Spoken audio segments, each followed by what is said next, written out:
चलो खैर, मतलब ऐसा नहीं है मेरे को दिखता ना हो बिना चश्मे के, मतलब नंबर वाला चश्मा नहीं है, बट लाइट्स को थोड़ा सा ब्लॉक करने में मदद करता है। लाइक शेयर सब्सक्राइब आप कर दीजिएगा। पहला क्वेश्चन आपके सामने या समक्ष प्रस्तुत है और आपको देना है जवाब पोल में। ठीक है जी, करें शुरुआत? हाँ, करें फटाफट से शुरुआत। बहुत बढ़िया। हाँ, लेट हूँ यार मैं थोड़ी, कल कई इंटरव्यूज हो गए थे, मेरे को ऑफिस जाना पड़ा था।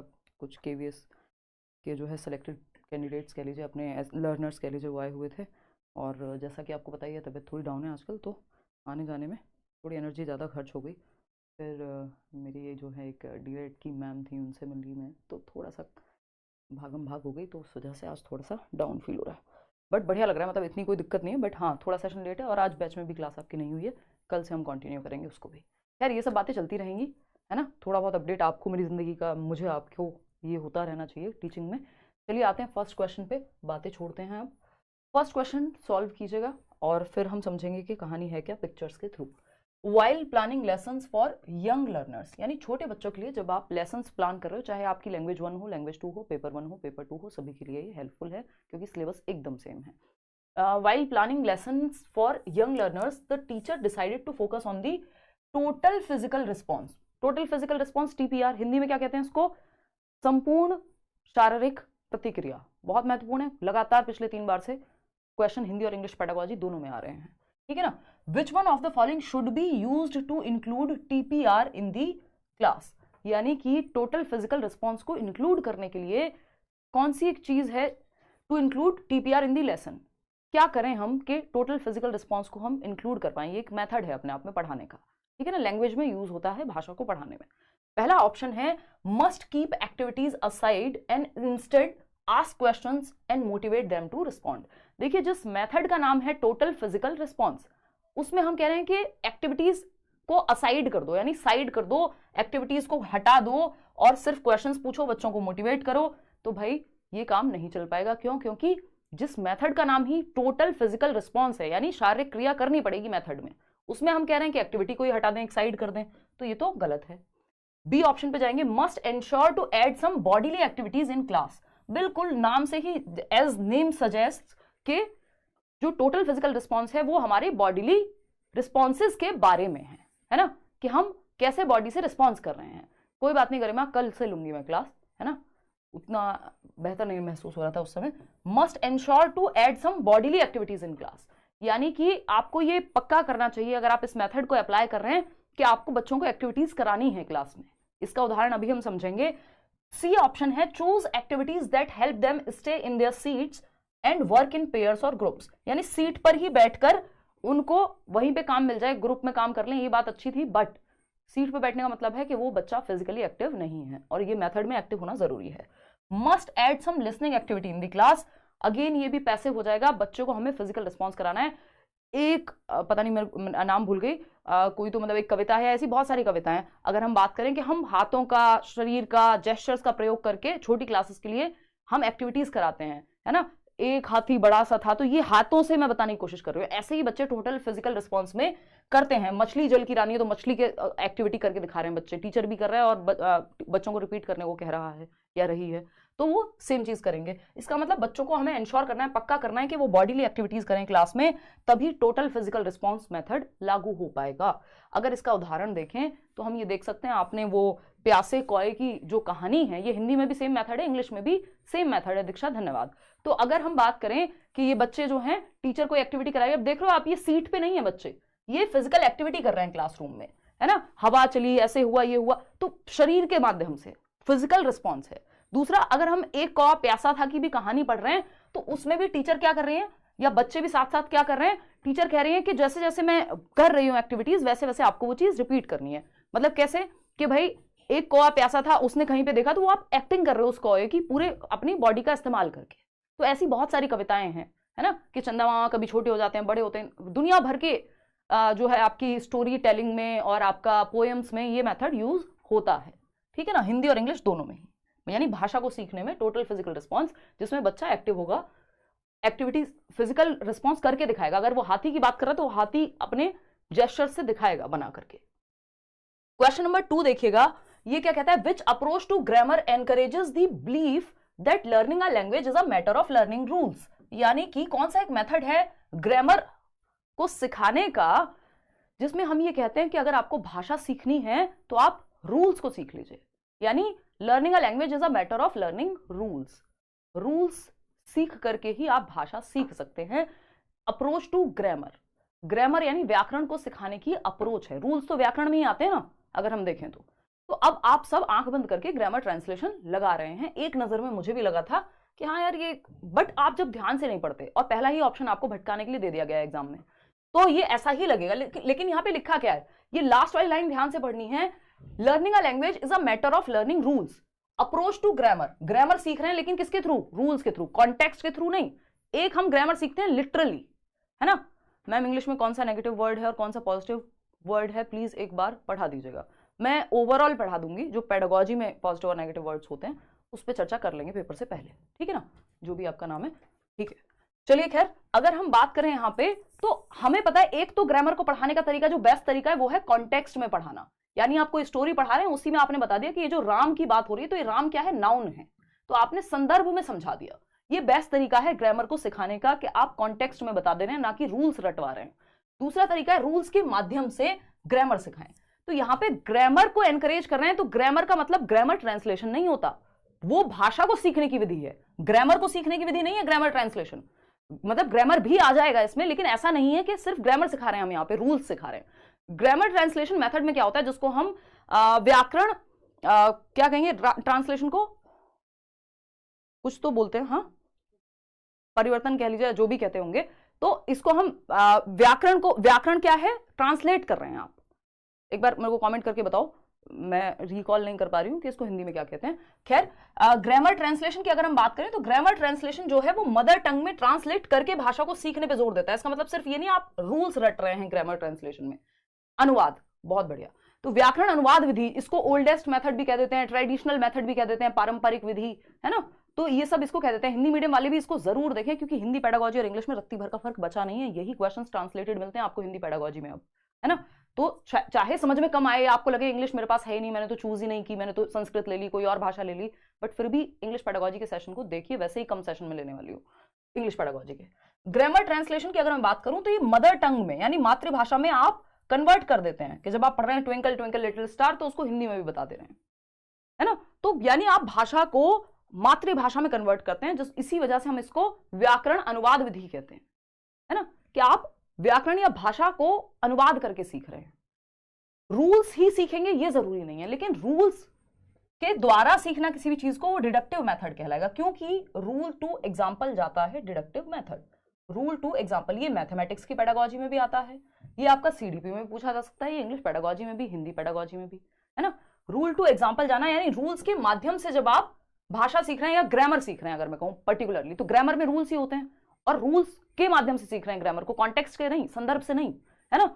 तो ये डिडक्टिव मेथड हो गया। कम्युनिकेटिव है जब आप लैंग्वेज का यूज करके, लैंग्वेज को यूज करके जब भाषा सीख रहे हैं, ठीक है ना। इंडक्टिव हो गया एग्जाम्पल टू रूल। तो डिडक्टिव और इंडक्टिव को 1 मिनट के लिए समझ लेते हैं, क्योंकि ये किसी ना किसी एक क्वेश्चन इस पे जरूर आ जाता है किसी भी सब्जेक्ट में, चाहे आपका कोई भी लैंग्वेज 1 हो, लैंग्वेज 2 हो, पेपर 1 हो, पेपर 2 हो, इवन किसी भी सब्जेक्ट में एक क्वेश्चन पूछा जा सकता है। 1 मिनट में समझ लेते हैं बहुत आसानी से। हालांकि मैंने इस पे बहुत कई साल पहले की एक वीडियो है, इंडक्टिव मेथड और डिडक्टिव मेथड, इसमें मैथ्स में भी क्वेश्चन आता रहता है।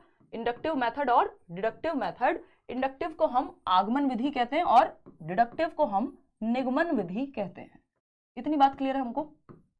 निगमन विधि, है ना। जल्दी में नहीं रहना, 30 सेकंड की रील नहीं देख रहे हो, पढ़ाई कर रहे हो, तो पेशेंस बना के रखना होता है पढ़ाई में, तभी, क्योंकि लर्निंग क्या है, ग्रेजुअल है, धीरे धीरे दिमाग में जाती है। हम क्या सोचते हैं, वीडियो पढ़ाई की तो जितनी जल्दी देख लें उतना बढ़िया है, बाकी सारे दिन चाहे हम कुछ भी देखते रहें।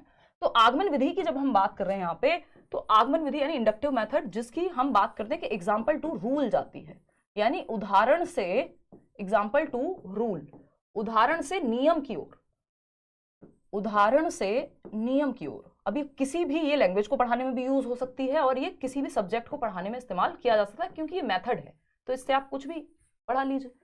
तो एग्जाम्पल टू रूल क्या है, आप पहले उदाहरण देते हैं। आप कहते हैं बच्चों अपनी फेवरेट डिश का नाम बताओ, उन्होंने बताया छोले भटूरे। अपनी फेवरेट जगह का नाम बताओ, उन्होंने बताया आगरा। अपने फेवरेट पर्सन का नाम बताओ, उन्होंने बताया निशा, है ना। या अपना नाम बताओ, अपनी माता जी का नाम बताओ। ये सब आपने लिख लिए ब्लैक बोर्ड पे। और फिर कहा कि जितने भी उदाहरण हैं ये सब संज्ञा कहलाते हैं, क्योंकि किसी व्यक्ति वस्तु स्थान के नाम को संज्ञा कहते हैं। Name of a person place और thing is known as noun itself. तो ये क्या हुआ, आपने पहले एग्जांपल्स दिए, बाद में आप रूल पे गए हैं। तो ये इंडक्टिव मेथड है, छोटी क्लासेस के लिए बहुत बेहतर रहता है, इसमें बच्चे ज्यादा एग्जांपल मतलब ज्यादा एक्टिव रहते हैं। प्रत्यक्ष से वो जा रहे हैं कहां, कॉन्क्रीट टू एब्स्ट्रैक्ट जा रहे हैं, अमूर्त की तरफ, है ना। रूल हम बाद में दे रहे हैं, यहाँ पे नियम हम बाद में दे रहे हैं, ठीक है ना। इसका जस्ट उल्टा ये नहीं हो जाएगा एब्स्ट्रैक्ट टू रूल जाएंगे, एब्स्ट्रैक्ट टू कॉन्क्रीट जाएंगे डिडक्टिव में, क्योंकि एब्स्ट्रैक्ट टू कॉन्क्रीट कोई मैक्सिम नहीं होता टीचिंग का, हालांकि इसका ऑपोजिट है वो चीज, लेकिन आपको ध्यान रखना है उसको गलती से भी कहीं इंडिविजुअली यूज नहीं कर लेना। डिडक्टिव के नाम पे एब्स्ट्रैक्ट टू कॉन्क्रीट नहीं यूज कर लेना, है ना, क्योंकि वो कोई मैक्सिम नहीं, सूत्र नहीं है। डिडक्टिव में ऐसा होता है, समझने के लेवल पे ठीक है बस। तो एग्जाम्पल टू रूल, और यहां रूल टू एग्जाम्पल, जब आप नाउन की डेफिनेशन पहले दे रहे हैं और बाद में आप उदाहरण बता रहे हैं, कि जब मैंने नाउन की डेफिनेशन लिख दी बोर्ड पे पहले कि name of a person place और thing is known as noun, और बाद में एग्जाम्पल दिए कि देखिए ये जो सिटी है दिल्ली भी एक नाउन है, ये भी एक नाउन है, ये खाना, ये शहर, ये चीजें जो भी आप देख रहे हैं सब नाउन का ही उदाहरण है, ठीक है ना। ये इतनी बात क्लियर है। 15 नंबर साइंस एंड मैथ्स मिलाकर के 20 नंबर की पेडागोजी आएगी, तो 10-10 ही मानो आप। नहीं 15 नंबर की आती पेपर 1 में चारू, देखिएगा एक बार। हाँ वो 10-10 नंबर की आएगी, साइंस की पेडागोजी पेपर 2 में 10 नंबर की और मैथ्स की 10 नंबर की, 20 नंबर की टोटल आती है। तो रूल टू एग्जाम्पल यानी नियम से उदाहरण की ओर, नियम से उदाहरण की ओर, सिंपल बात है। इसको हम कह सकते हैं नोन टू अननोन। नोन क्या होता है, उदाहरण, या इसको हम कहते हैं स्पेसिफिक टू जनरल जाना, विशिष्ट। उदाहरण हमेशा विशिष्ट होता है, स्पेसिफिक टू जनरल। और नियम हमेशा सामान्य है, क्योंकि नियम सब पे लागू होगा, सामान्य है वो सबके लिए, a+b का होल स्क्वायर सबके लिए सामान्य है। लेकिन जब आप एक क्वेश्चन सॉल्व कर रहे हैं तो वो स्पेसिफिक है, जिसमें आपने, अगर मैं बात करूं रूल क्या है, कि भाई अगर हम बात कर रहे हैं, हम नाउन पढ़ रहे हैं या कुछ भी पढ़ रहे हैं, हमने बताया कि भाई ये एक क्या बोलते हैं, मैं एग्जैक्टली रिकॉल नहीं कर पा रही हूँ, बट गर्ल की हमने बात की, तो एक जनरल सामान्य बात हो गई। लेकिन जब मैं हिमांशी की बात कर रही हूँ तो वो स्पेसिफिक है। तो जब मैं हिमांशी का या निशा का एग्जाम्पल देके बता रही हूँ कि ये सब गर्ल्स के नेम है, तो मैं स्पेसिफिक टू जनरल जा रही हूँ, विशिष्ट से सामान्य की ओर जा रही हूँ। लेकिन जब मैं रूल बता दे रही हूँ आपको, कि रूल क्या है, कि परिभाषा बता दी आपको, a+b का होल स्क्वायर पहले बता दिया, और फिर हम गए एग्जाम्पल पर। तो जनरल टू स्पेसिफिक, सामान्य से विशिष्ट की ओर। रूल सबके लिए सामान्य है, इसलिए सामान्य से विशिष्ट की ओर। कि ऐसा एक क्वेश्चन आया था ना, कि आपने पहले क्या किया मैथ्स में, कि सबको शीट दे दी ट्राइंगल की, 4 शीट्स दी टीचर ने, और फिर पहचानने को कहा कि इनमें से राइट एंगल ट्राइंगल कौन सा है। तो इंडक्टिव मेथड है, पहले एग्जांपल सेट किया, बाद में आप रूल बता रहे हैं, ठीक है ना। अगर पहले ही रूल बता देंगे बाद में एग्जांपल देंगे तो वो डिडक्टिव हो जाएगा। यही बेसिक बात आपको ध्यान रखनी है, ज्यादा नहीं चक्कर में पड़ना। तो B option is the right answer. आगे बढ़ेंगे, क्वेश्चन नंबर 3 देखिएगा। क्वेश्चन नंबर 3 क्या कहता है भाई, फटाफट से जवाब दीजिए। A teacher is planning to give a free writing task to learners in class 5। 5वीं कक्षा के बच्चों को एक टीचर प्लान कर रही है कि एक राइटिंग टास्क दिया जाए जिसमें वो फ्री राइटिंग कर पाए, यानी जो उनके मन में आ रहा है वो लिख पाए, ठीक है बात। अगर इसको हम देखें, इसके बाद क्या पूछा है इन्होंने, गर्मी लग गई भाई। इसके बाद इन्होंने पूछा है which one of the following should be focused on most by the teacher. जब आप फ्री राइटिंग की बात करते हैं, यानी बच्चों को फ्री फ्लो में बहने देने की बात करते हैं, जो उनके मन में आ रहा हो उस पर चलने देने की बात करते हैं, ठीक है जी। तो अगर हम यहाँ पे ये चीज देखें तो कौन सा ऑप्शन सही होगा, the hand writing of the learner, यानी बच्चे की हैंड राइटिंग पे आप ध्यान देंगे जब फ्री फ्लो की बात कर रहे हैं या फ्री राइटिंग की बात कर रहे हैं। फ्री राइटिंग का मतलब ये नहीं है कि मुफ्त में होती है, ये फ्री राइटिंग का मतलब है आपके थॉट पे कंट्रोल नहीं है, आपके मन में जो आ रहा है आप अपने आप को, जैसे डायरी लिखते हैं, आप अपने मन से लिख रहे हैं चीजें, जो आपके मन में आ रहा है खुद को अभिव्यक्त कर रहे हैं, ठीक है ना। तो हम हैंड राइटिंग पे ध्यान देंगे। देखिए हैंड राइटिंग मेन मुद्दा नहीं हो सकता, क्योंकि फ्री राइटिंग में विचारों की अभिव्यक्ति पे ध्यान है, यानी एक्सप्रेशन ऑफ थॉट पे ध्यान है। एक्यूरेसी ऑफ द कंटेंट, कि कहीं उन्होंने गड़बड़ तो नहीं कर दी किसी स्पेलिंग में। एक्यूरेट का मतलब क्या है कि स्पेलिंग मिस्टेक तो नहीं है कोई, या इस तरह की कोई चीज, तो ये देखेंगे। फ्री राइटिंग में महत्वपूर्ण है फ्लुएंसी ऑफ द कंटेंट, यानी कितने धारा प्रवाहिता से उन्होंने अपने विचारों को व्यक्त किया है, वो इंपॉर्टेंट है, ठीक है ना। तो हम कितने धारा प्रवाहिता से, यानी फ्लुएंसी से अपने विचार को फटाफट लिखते जा रहे हैं, बच्चे ने अपने आप को एक्सप्रेस कितना किया, अपने विचारों को अभिव्यक्त कैसे किया, वो महत्वपूर्ण है, ना कि कितना एक्यूरेट लिखा है उसने। 5वीं क्लास का बच्चा है यार, अब उससे क्या एक्सपेक्ट कर रहे हैं। वो अपने विचारों की अभिव्यक्ति के लिए उसका एक्सप्रेशन बेटर हो, बोलने को लेके, लिखने को लेके, फ्री राइटिंग है तो लिखने को लेके, इसलिए fluency of the content matter करती है, कि उसके थॉट्स फ्लुएंट हैं, एक दूसरे फटाफट से आ रहे हैं उसके दिमाग में विचार, और एक दूसरे से जुड़े हुए हैं, कोहेरेंट भी हैं, ठीक है ना। बना देंगे गौरी दत्ता। अगर हम बात करें बोथ फ्लुएंसी एंड एक्यूरेसी, भाई फ्लुएंसी तो ठीक है, लेकिन एक्यूरेसी 5वीं क्लास के बच्चे से एक्सपेक्ट करना गलत होगा, फ्री राइटिंग में तो स्पेशली, है ना। वहां उसके विचारों को बहने देने की जगह मिलनी चाहिए, ना कि एक्यूरेटली आप ये देखेंगे ग्रामेटिकली सही है कि नहीं है, स्पेलिंग सही है कि नहीं है, ये सब सेकेंडरी बातें हैं, ठीक है ना। बहुत बढ़िया है सर। चलिए खैर आगे बढ़ते हैं, तो C option is the right answer. Next question पे पढ़ते हैं। नेक्स्ट क्वेश्चन है, ये भी क्वेश्चन बहुत ही फेमस, कॉमन, जो आप कहना चाहें कह सकते हैं, हिंदी इंग्लिश दोनों में आने लग गया है। पहले सिर्फ इंग्लिश में आया करता था, लेकिन अब हिंदी की पेडागोजी आपको पता है ट्रांसलेटेड है किससे, इसी इंग्लिश की पेडागोजी से, ठीक है जी। तो top down means attend to the overall meaning, यानी टॉप डाउन अप्रोच होती है एक, और एक होती है बॉटम अप, जैसे हम अभी इंडक्टिव डिडक्टिव पढ़ रहे थे। तो टॉप डाउन का मतलब है, टॉप डाउन का मतलब क्या है, attend to the overall meaning, यानी आप ओवरऑल मीनिंग, एक जस्ट एक सार निकाल रहे हैं किसी कहानी से, किसी कविता से, या जिस भी टेक्स्ट से एक। What does bottom up mean? अब इन्होंने टॉप डाउन खुद से बता दिया और बॉटम अप आपसे और मुझसे पूछ लिया। कैसे देखें फिर? पहला ऑप्शन है focus on asking short answer type questions. Bottom up और जो टॉप डाउन अप्रोच है, इसमें छोटे क्वेश्चन बड़े क्वेश्चन पूछना मुद्दा नहीं है ना। तो ये इसके बारे में है ही नहीं, ये तो अला बला कहीं और की ही बात चल रही है, जो यहाँ कनेक्टेड ही नहीं है, क्वेश्चन का कोई संबंध ही नहीं है इस बात से। Focus on the gist of the text and abstract ideas, यानी जो सार है, जिस्ट है, जैसे आप मूवी का जो सार है वो 2 मिनट में आके बता देते हैं, है ना। 2.5 घंटे की मूवी आप 10 मिनट में जस्ट निकाल के बता देते हैं कि यार ये सार है इसका, और क्या अमूर्त आइडियाज हैं। देखो जिस्ट की बात जब होती है एज अ होल होती है, और वो टॉप डाउन अप्रोच में आता है, ना कि बॉटम अप में। तो ये टॉप डाउन का उदाहरण है, इनको अभी समझेंगे अलग से, है ना। अभी आप ये नोट कर लीजिएगा ताकि आपको आइडिया रहे कि अगर टॉप डाउन पूछा होता तो आंसर क्या होता। फोकस ऑन प्री रीडिंग, देखो प्री रीडिंग एक्टिविटीज होती है, आपको आइडिया लग जाए कि किस बारे में है ना, ये किस बारे में है टेक्स्ट, तो वो भी फिर आपका इधर ही चला जाएगा, उसका भी बॉटम अप से कोई ताल्लुक नहीं है। एक ही ऑप्शन बचता है, focus on the words and phrases of the text, यानी आप शब्दों पे ध्यान दे रहे हैं उस टेक्स्ट के। मान लीजिए कोई स्टोरी पढ़ रहे हैं तो वर्ड मीनिंग पे ध्यान दे रहे हैं, फिर वर्ड से फ्रेजेस, वर्ड्स जोड़ जोड़ करके हम फ्रेज बना रहे हैं, फिर सेंटेंस पे जाएंगे, है ना। तो ये क्या होगा, ये बॉटम अप अप्रोच कहलाती है। 50% लोग सही उत्तर इसमें दे रहे हैं। अब एक बार समझ लेते हैं बॉटम अप और टॉप डाउन में अंतर क्या है, हिंदी इंग्लिश दोनों के लिए इंपॉर्टेंट है।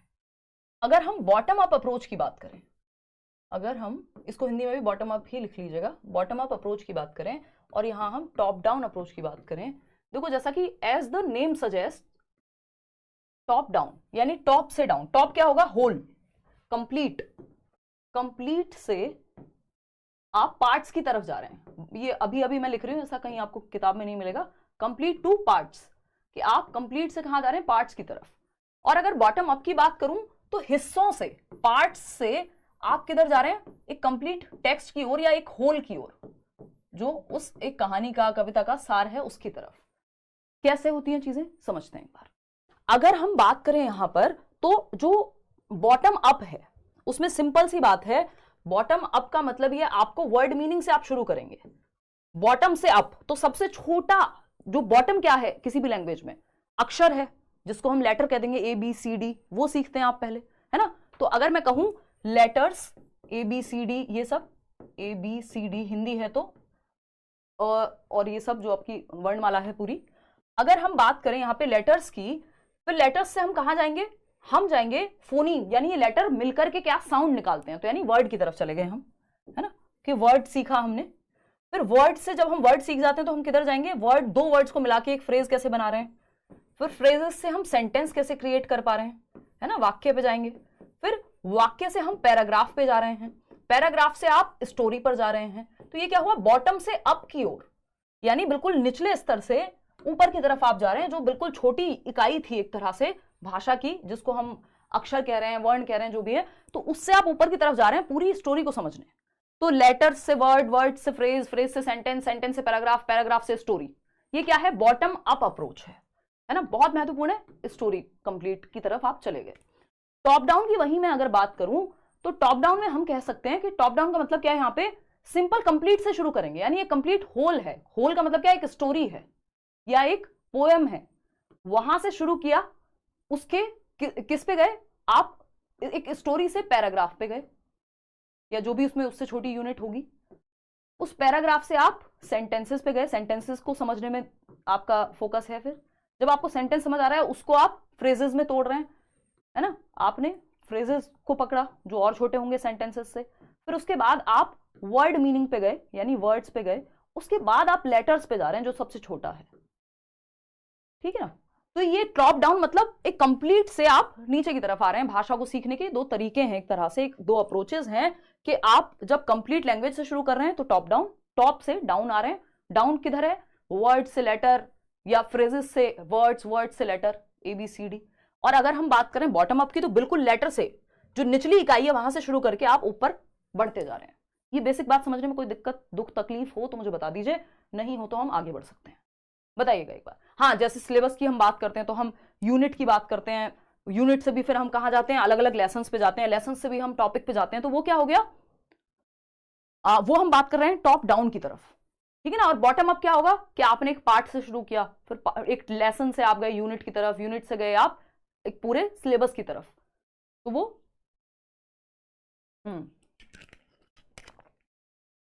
चलो नेक्स्ट क्वेश्चन अटेम्प्ट करो।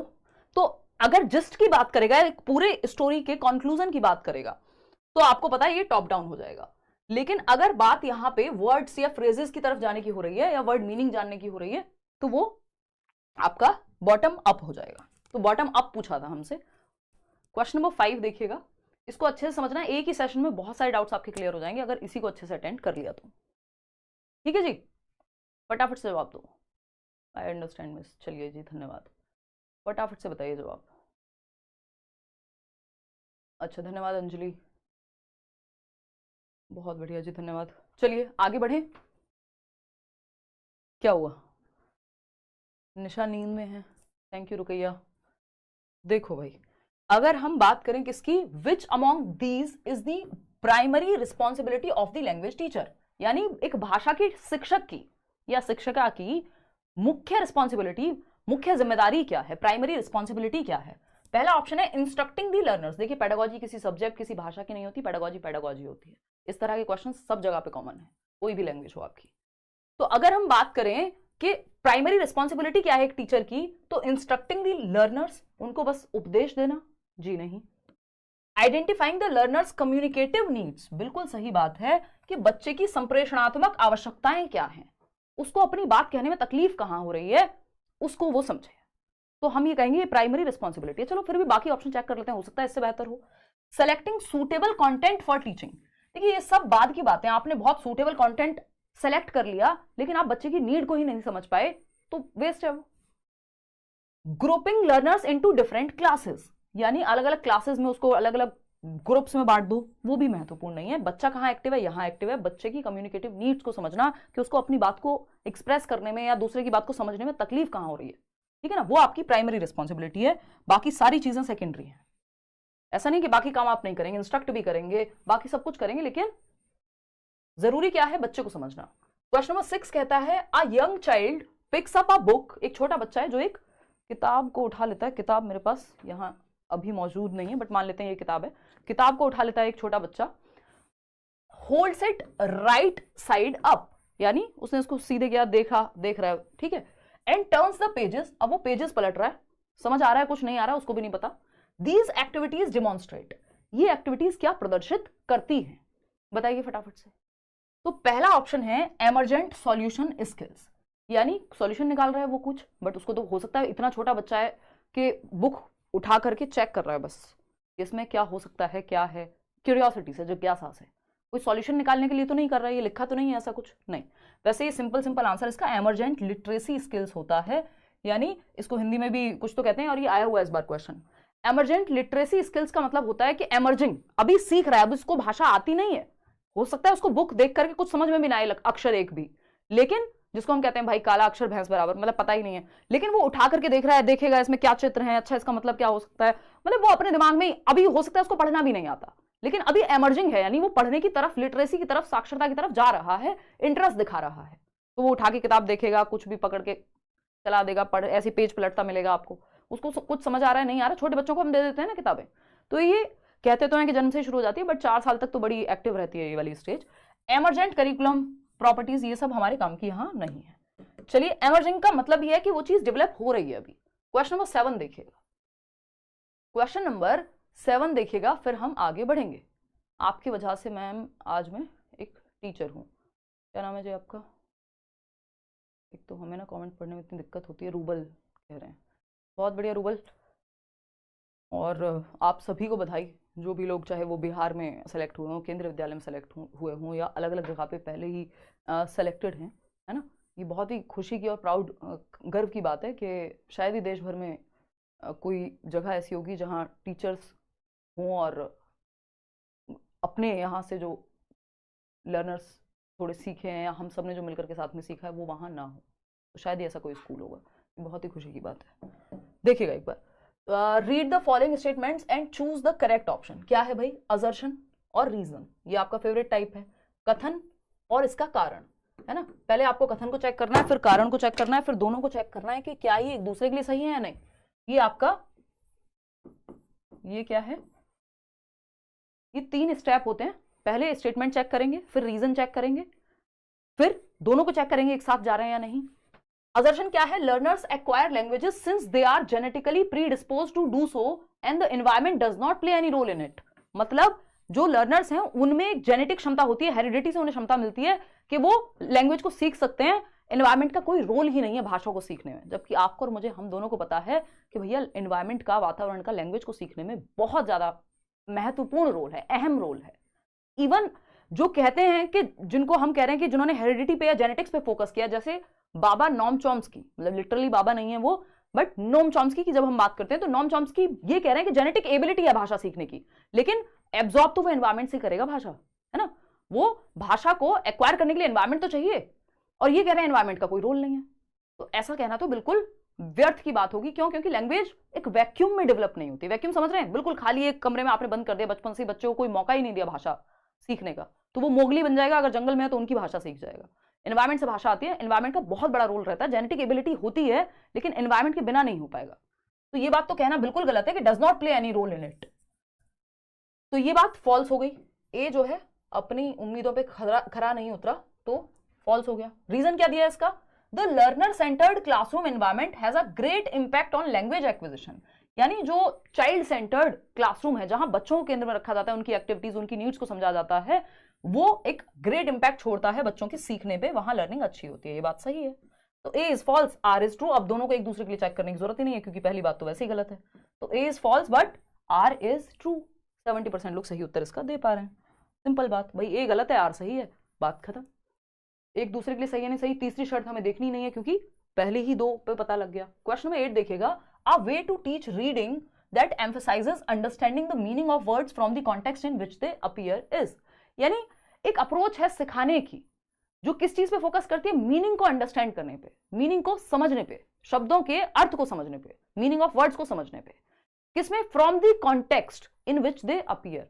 एक स्टोरी में कोई वर्ड आया है तो उस संदर्भ में आप समझ रहे हैं कि इसका मतलब क्या होता है ना। संदर्भ में समझना सबसे बढ़िया है, ग्रामर सीखने के लिए भी, भाषा को सीखने के लिए भी। तो कॉन्टेक्स्ट में सीखना कहां पे आएगा? कॉन्टेक्स्ट में सीखना कहां पे आएगा? A way to teach reading that emphasises understanding the meaning of words from the context in which they appear. Structural approach है, क्या हम स्ट्रक्चर पे फोकस कर रहे हैं? होल लैंग्वेज अप्रोच है, बॉटम अप अप्रोच है, क्या है? कर लो ट्राई। 33% लोग सी कह रहे हैं, कमाल कर देता।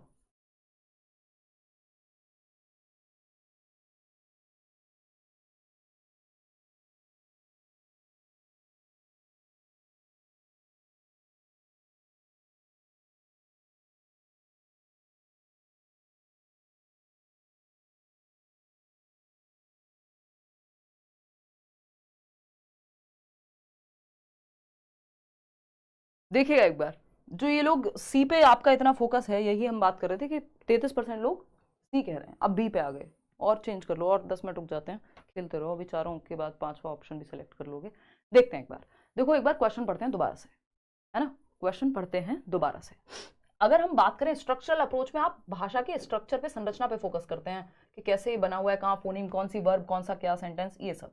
कम्युनिकेटिव अप्रोच में आप भाषा को सिखाते हैं कम्युनिकेशन के माध्यम से, by the use of language, use के माध्यम से। वैसी बात यहां नहीं हुई है। ये कीवर्ड्स हैं जो आपको समझने होते हैं क्वेश्चन को देख करके।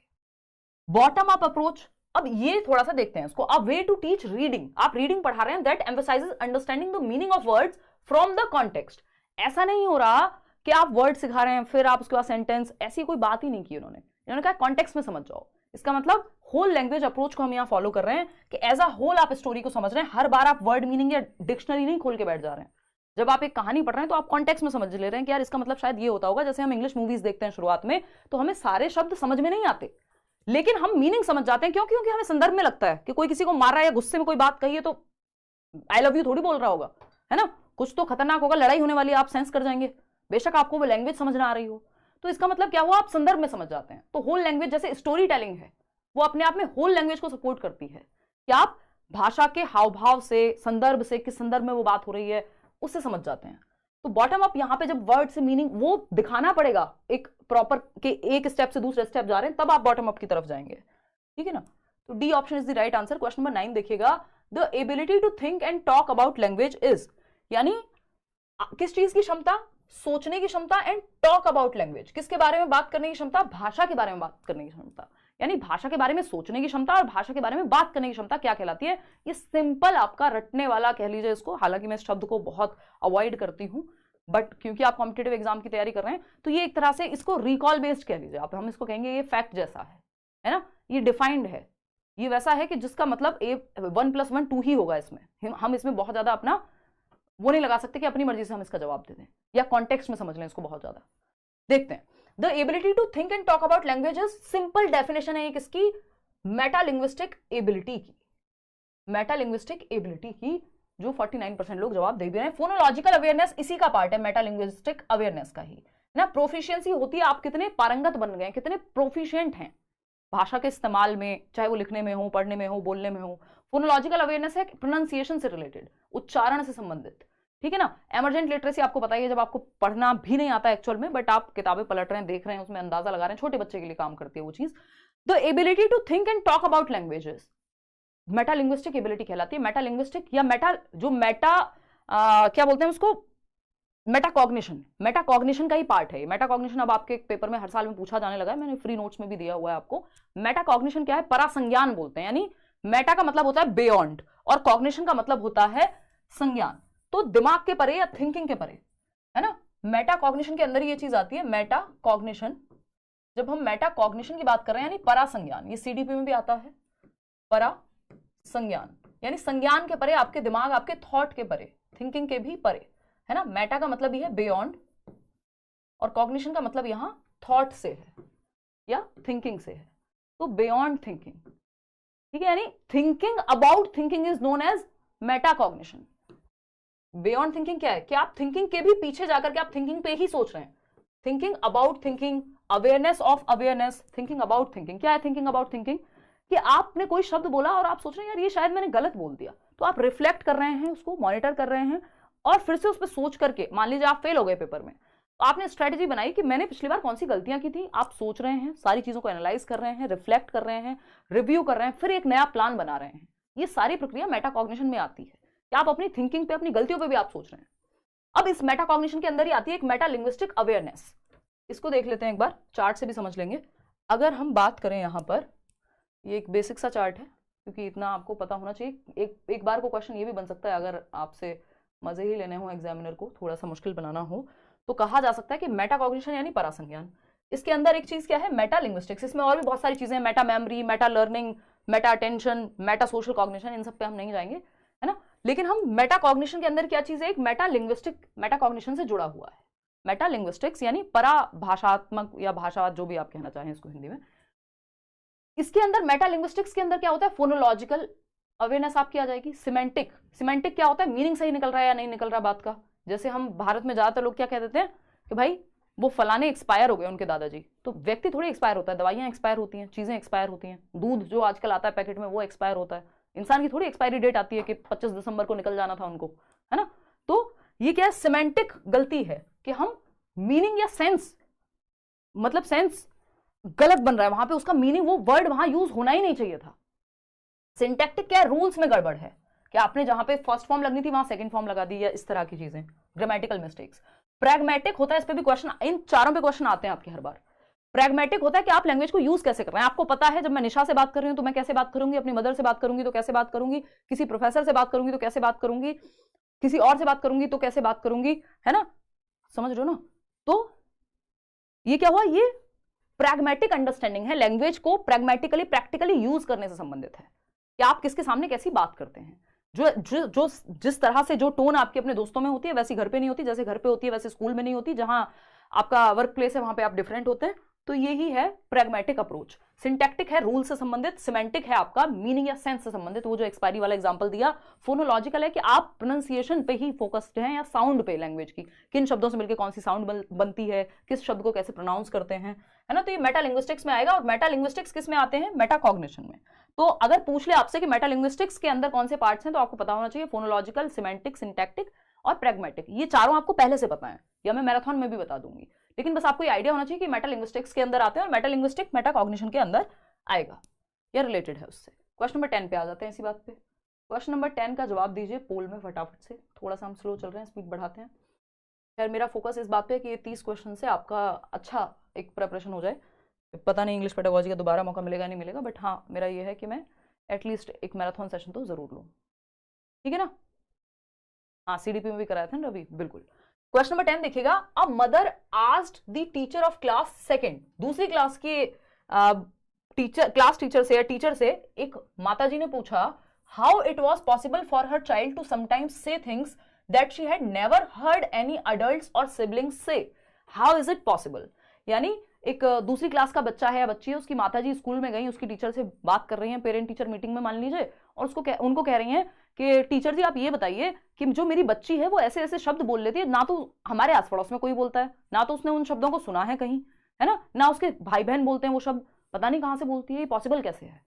अब यहाँ पे क्या है, which one of the following is the apt answer to this question. भाई उचित जवाब बताइए इस बात का कि बच्ची नए शब्द कहां से ला रही है। तो आपको पता है नॉम चॉम्स्की को याद कर लीजिए। क्या होती है हमारे अंदर? लैंग्वेज एक्विजिशन डिवाइस होता है, एक एबिलिटी है, इनेट क्षमता है, इनेट एबिलिटी है, आंतरिक क्षमता है ह्यूमंस में लैंग्वेज को या ग्रामर रूल्स को जनरेट करने की। चलिए फिर भी समझते हैं क्या कहानी है। As per the constructivist approach children can invent new languages, यानी बच्चे क्या हैं? लिटिल साइंटिस्ट हैं, जो प्याजी कह रहे हैं, नन्हे वैज्ञानिक हैं, वो रचनात्मक होते हैं। कंस्ट्रक्टिविस्ट लोग कहते क्या है? बच्चे नॉलेज को कंस्ट्रक्ट कर सकते हैं, बच्चे ज्ञान का निर्माण स्वयं कर सकते हैं। मतलब बच्चा एक्टिव है और वो ज्ञान का निर्माण कर रहा है और इन्वेंट कर सकते हैं नई भाषा को। चलो देखते हैं। Children learn languages only by imitating adults, कि नहीं भाई वो तो सिर्फ नकल करके सीखते हैं। तो नकल करके सीखते हैं तो नई शब्द कहां से ला रहे हैं जो उन्होंने सुने भी नहीं है। The human brain is innately wired to learn languages, यानी जो हमारा मानव ब्रेन है, मस्तिष्क है, वो आंतरिक रूप से वायर्ड है भाषा को सीखने के लिए। तो वो नए रूल्स जनरेट करता है, जो बाबा नॉम चॉम्स्की कहते हैं, ठीक है ना। ये बात सही है। और इसको क्या कहते हैं हम?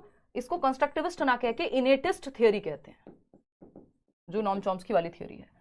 अ child learns language when we reinforce, तो ये तो स्किनर वाली बात हो जाएगी कि आप बच्चे को पुनर्बलन कर रहे हैं, वो तुतला के कुछ बोल रहा है, आप कह रहे हैं शाबाश बच्चे, तो वो अगली बार और सही से बोलेगा, है ना। ये बिहेवियरिस्टिक अप्रोच है, ये इमीडिएट वाली भी। अगर हम देखें as per the constructivist approach children can invent new languages, अगर बात होती कि नए शब्द बना रहे हैं या कुछ और, तब तक ठीक था, लेकिन नई भाषाएं बनाना, ये यहां पे गड़बड़ हो गई, ठीक है ना। तो यहाँ पे सी ऑप्शन सही है, क्योंकि नई भाषाएं नहीं बना रहे हैं बच्चे, वो नए शब्द बना रहे हैं। तो the human brain is innately wired to learn languages, यानी हमारा ब्रेन जो है वो वायर्ड है, नई जो भाषाएं हैं उसको हम सीख पाए। क्वेश्चन नंबर 11 देखिएगा और उसमें नए नए शब्द हम बोल पाए। क्वेश्चन नंबर 11 देखिए। A technique used to facilitate early literacy which involves an adult and a child looking at a book together while the adult asks questions and encourages a dialogue followed by switching roles so that the child asks questions to the adult is called, यानी एक early literacy मतलब जल्दी बच्चा समझ पाए, सीख पाए, जो भाषा के 4 कौशल होते हैं, लिसनिंग, स्पीकिंग, रीडिंग, राइटिंग, उनकी तरफ बढ़ पाए। विच इन्वॉल्व्स एन अडल्ट, एक दादी है, नानी है घर में, या टीचर है, कोई भी हो सकता है। एक अडल्ट है और एक बच्चा है, दोनों एक बुक को पढ़ रहे हैं या बुक की तरफ देख रहे हैं, ठीक है ना। While the adult ask questions, adult ने पूछा अच्छा तुमको क्या समझ में आ रहा है, ये स्टोरी में जो ये पिक्चर्स लगी हैं इनको देख के क्या समझ में आ रहा है। बच्चे ने बताया कुछ, फिर बच्चे ने क्वेश्चन पूछा, फिर अडल्ट बात कर रहे हैं, मतलब संवाद हो रहा है। संवाद मतलब डायलॉग, और रीडिंग भी इंक्लूडेड है यहाँ पे, क्योंकि बुक आ गई है बीच में। तो ये क्या कहलाएगा? डायलॉगिक रीडिंग कहलाएगा, है ना।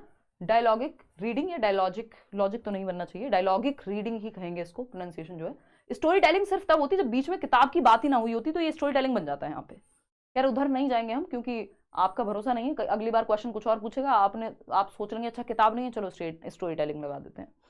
मॉडल रीडिंग होता है टीचर ने आपको पढ़ के सुनाया सही उच्चारण के साथ और आप उसको फिर बाद में बच्चा कोई और पढ़ रहा है टीचर के पीछे पीछे। शेयर्ड रीडिंग होती है, बच्चे ग्रुप में पढ़ रहे हैं। चलिए खैर D option is the right answer over here. आगे बढ़ेंगे क्वेश्चन नंबर 12 पर। देखिएगा एक बार क्या पूछा है क्वेश्चन में। A teacher can develop the listening skills of language learners. यानी आपके भाषा के 4 मुख्य कौशल होते हैं, LSRW, लिसनिंग, स्पीकिंग, रीडिंग और राइटिंग। सूबो पाली कहते हैं इनको, सुनना, बोलना, पढ़ना और लिखना, ये 4 कौशल हैं। सीक्वेंस इनका ये रहे तो बेहतर है, सिर्फ यही नहीं होता, सीक्वेंस में ही नहीं सीखे जाते, बट सीक्वेंस में सीखे जाने चाहिए, साइकोलॉजिकली बेटर रहता है, ठीक है ना। LSRW की हम बात करें तो लिसनिंग को बेटर कैसे करें, यानी सुनने की क्षमता कि वो सुन के ज्यादा बेहतर समझ पाए, इसको बेहतर कैसे करें ये पूछा है। Making the learners listen to everything they hear passively. Passively क्या मतलब, ध्यान ही नहीं है आपका और उस पर वो ध्यान, मतलब उसको सुन के बताएं, जिस चीज पे ध्यान नहीं है उसको कैसे सुन के बताएंगे। तो पैसिव तो हमें पता है ये अपने आप में नेगेटिव वर्ड है। Speaking continuously to learners both within the classroom and outside, यानी बच्चे से लगातार बोलते रहो, चाहे क्लास में हो क्लास के बाहर हो। चलो देखते हैं क्या है, ठीक है ना। और मोहम्मद रेहान पढ़ लो भाई। अगर हम बात करें फोकसिंग, बाकी धन्यवाद, focusing only on listening skills without associating them with other language skills, यानी सिर्फ लिसनिंग पे फोकस कराओ, सुनने पे फोकस है, ना बोलने पे फोकस, ना लिखने पे फोकस, ना ही आपका पढ़ने पे फोकस, जबकि ये चारों स्किल्स इंटर रिलेटेड होती हैं, इंटीग्रेटेड होती हैं, एक दूसरे को प्रभावित करती हैं और इनको साथ में सिखाना चाहिए, अच्छा रहता है। Creating opportunities for learners to listen to a variety of language sources and people and engaging in other listening activities. अब आपको पता चल गया, एक तो पुराने जमाने में एक लॉजिक हुआ करता था कि जो पेडागोजी में ज्यादा बड़ा ऑप्शन लगे वही सही है, हालांकि सब जगह पे लागू नहीं होता बट इस पे लागू होता है। और इसका मतलब क्या है कि हमें सिंपल ये देखना है, जो मेरा फंडा है जो मैं आपको बताती हूँ कि बच्चा सबसे ज्यादा एक्टिव कहाँ है। तो बच्चा सबसे ज्यादा एक्टिव है 4th ऑप्शन में।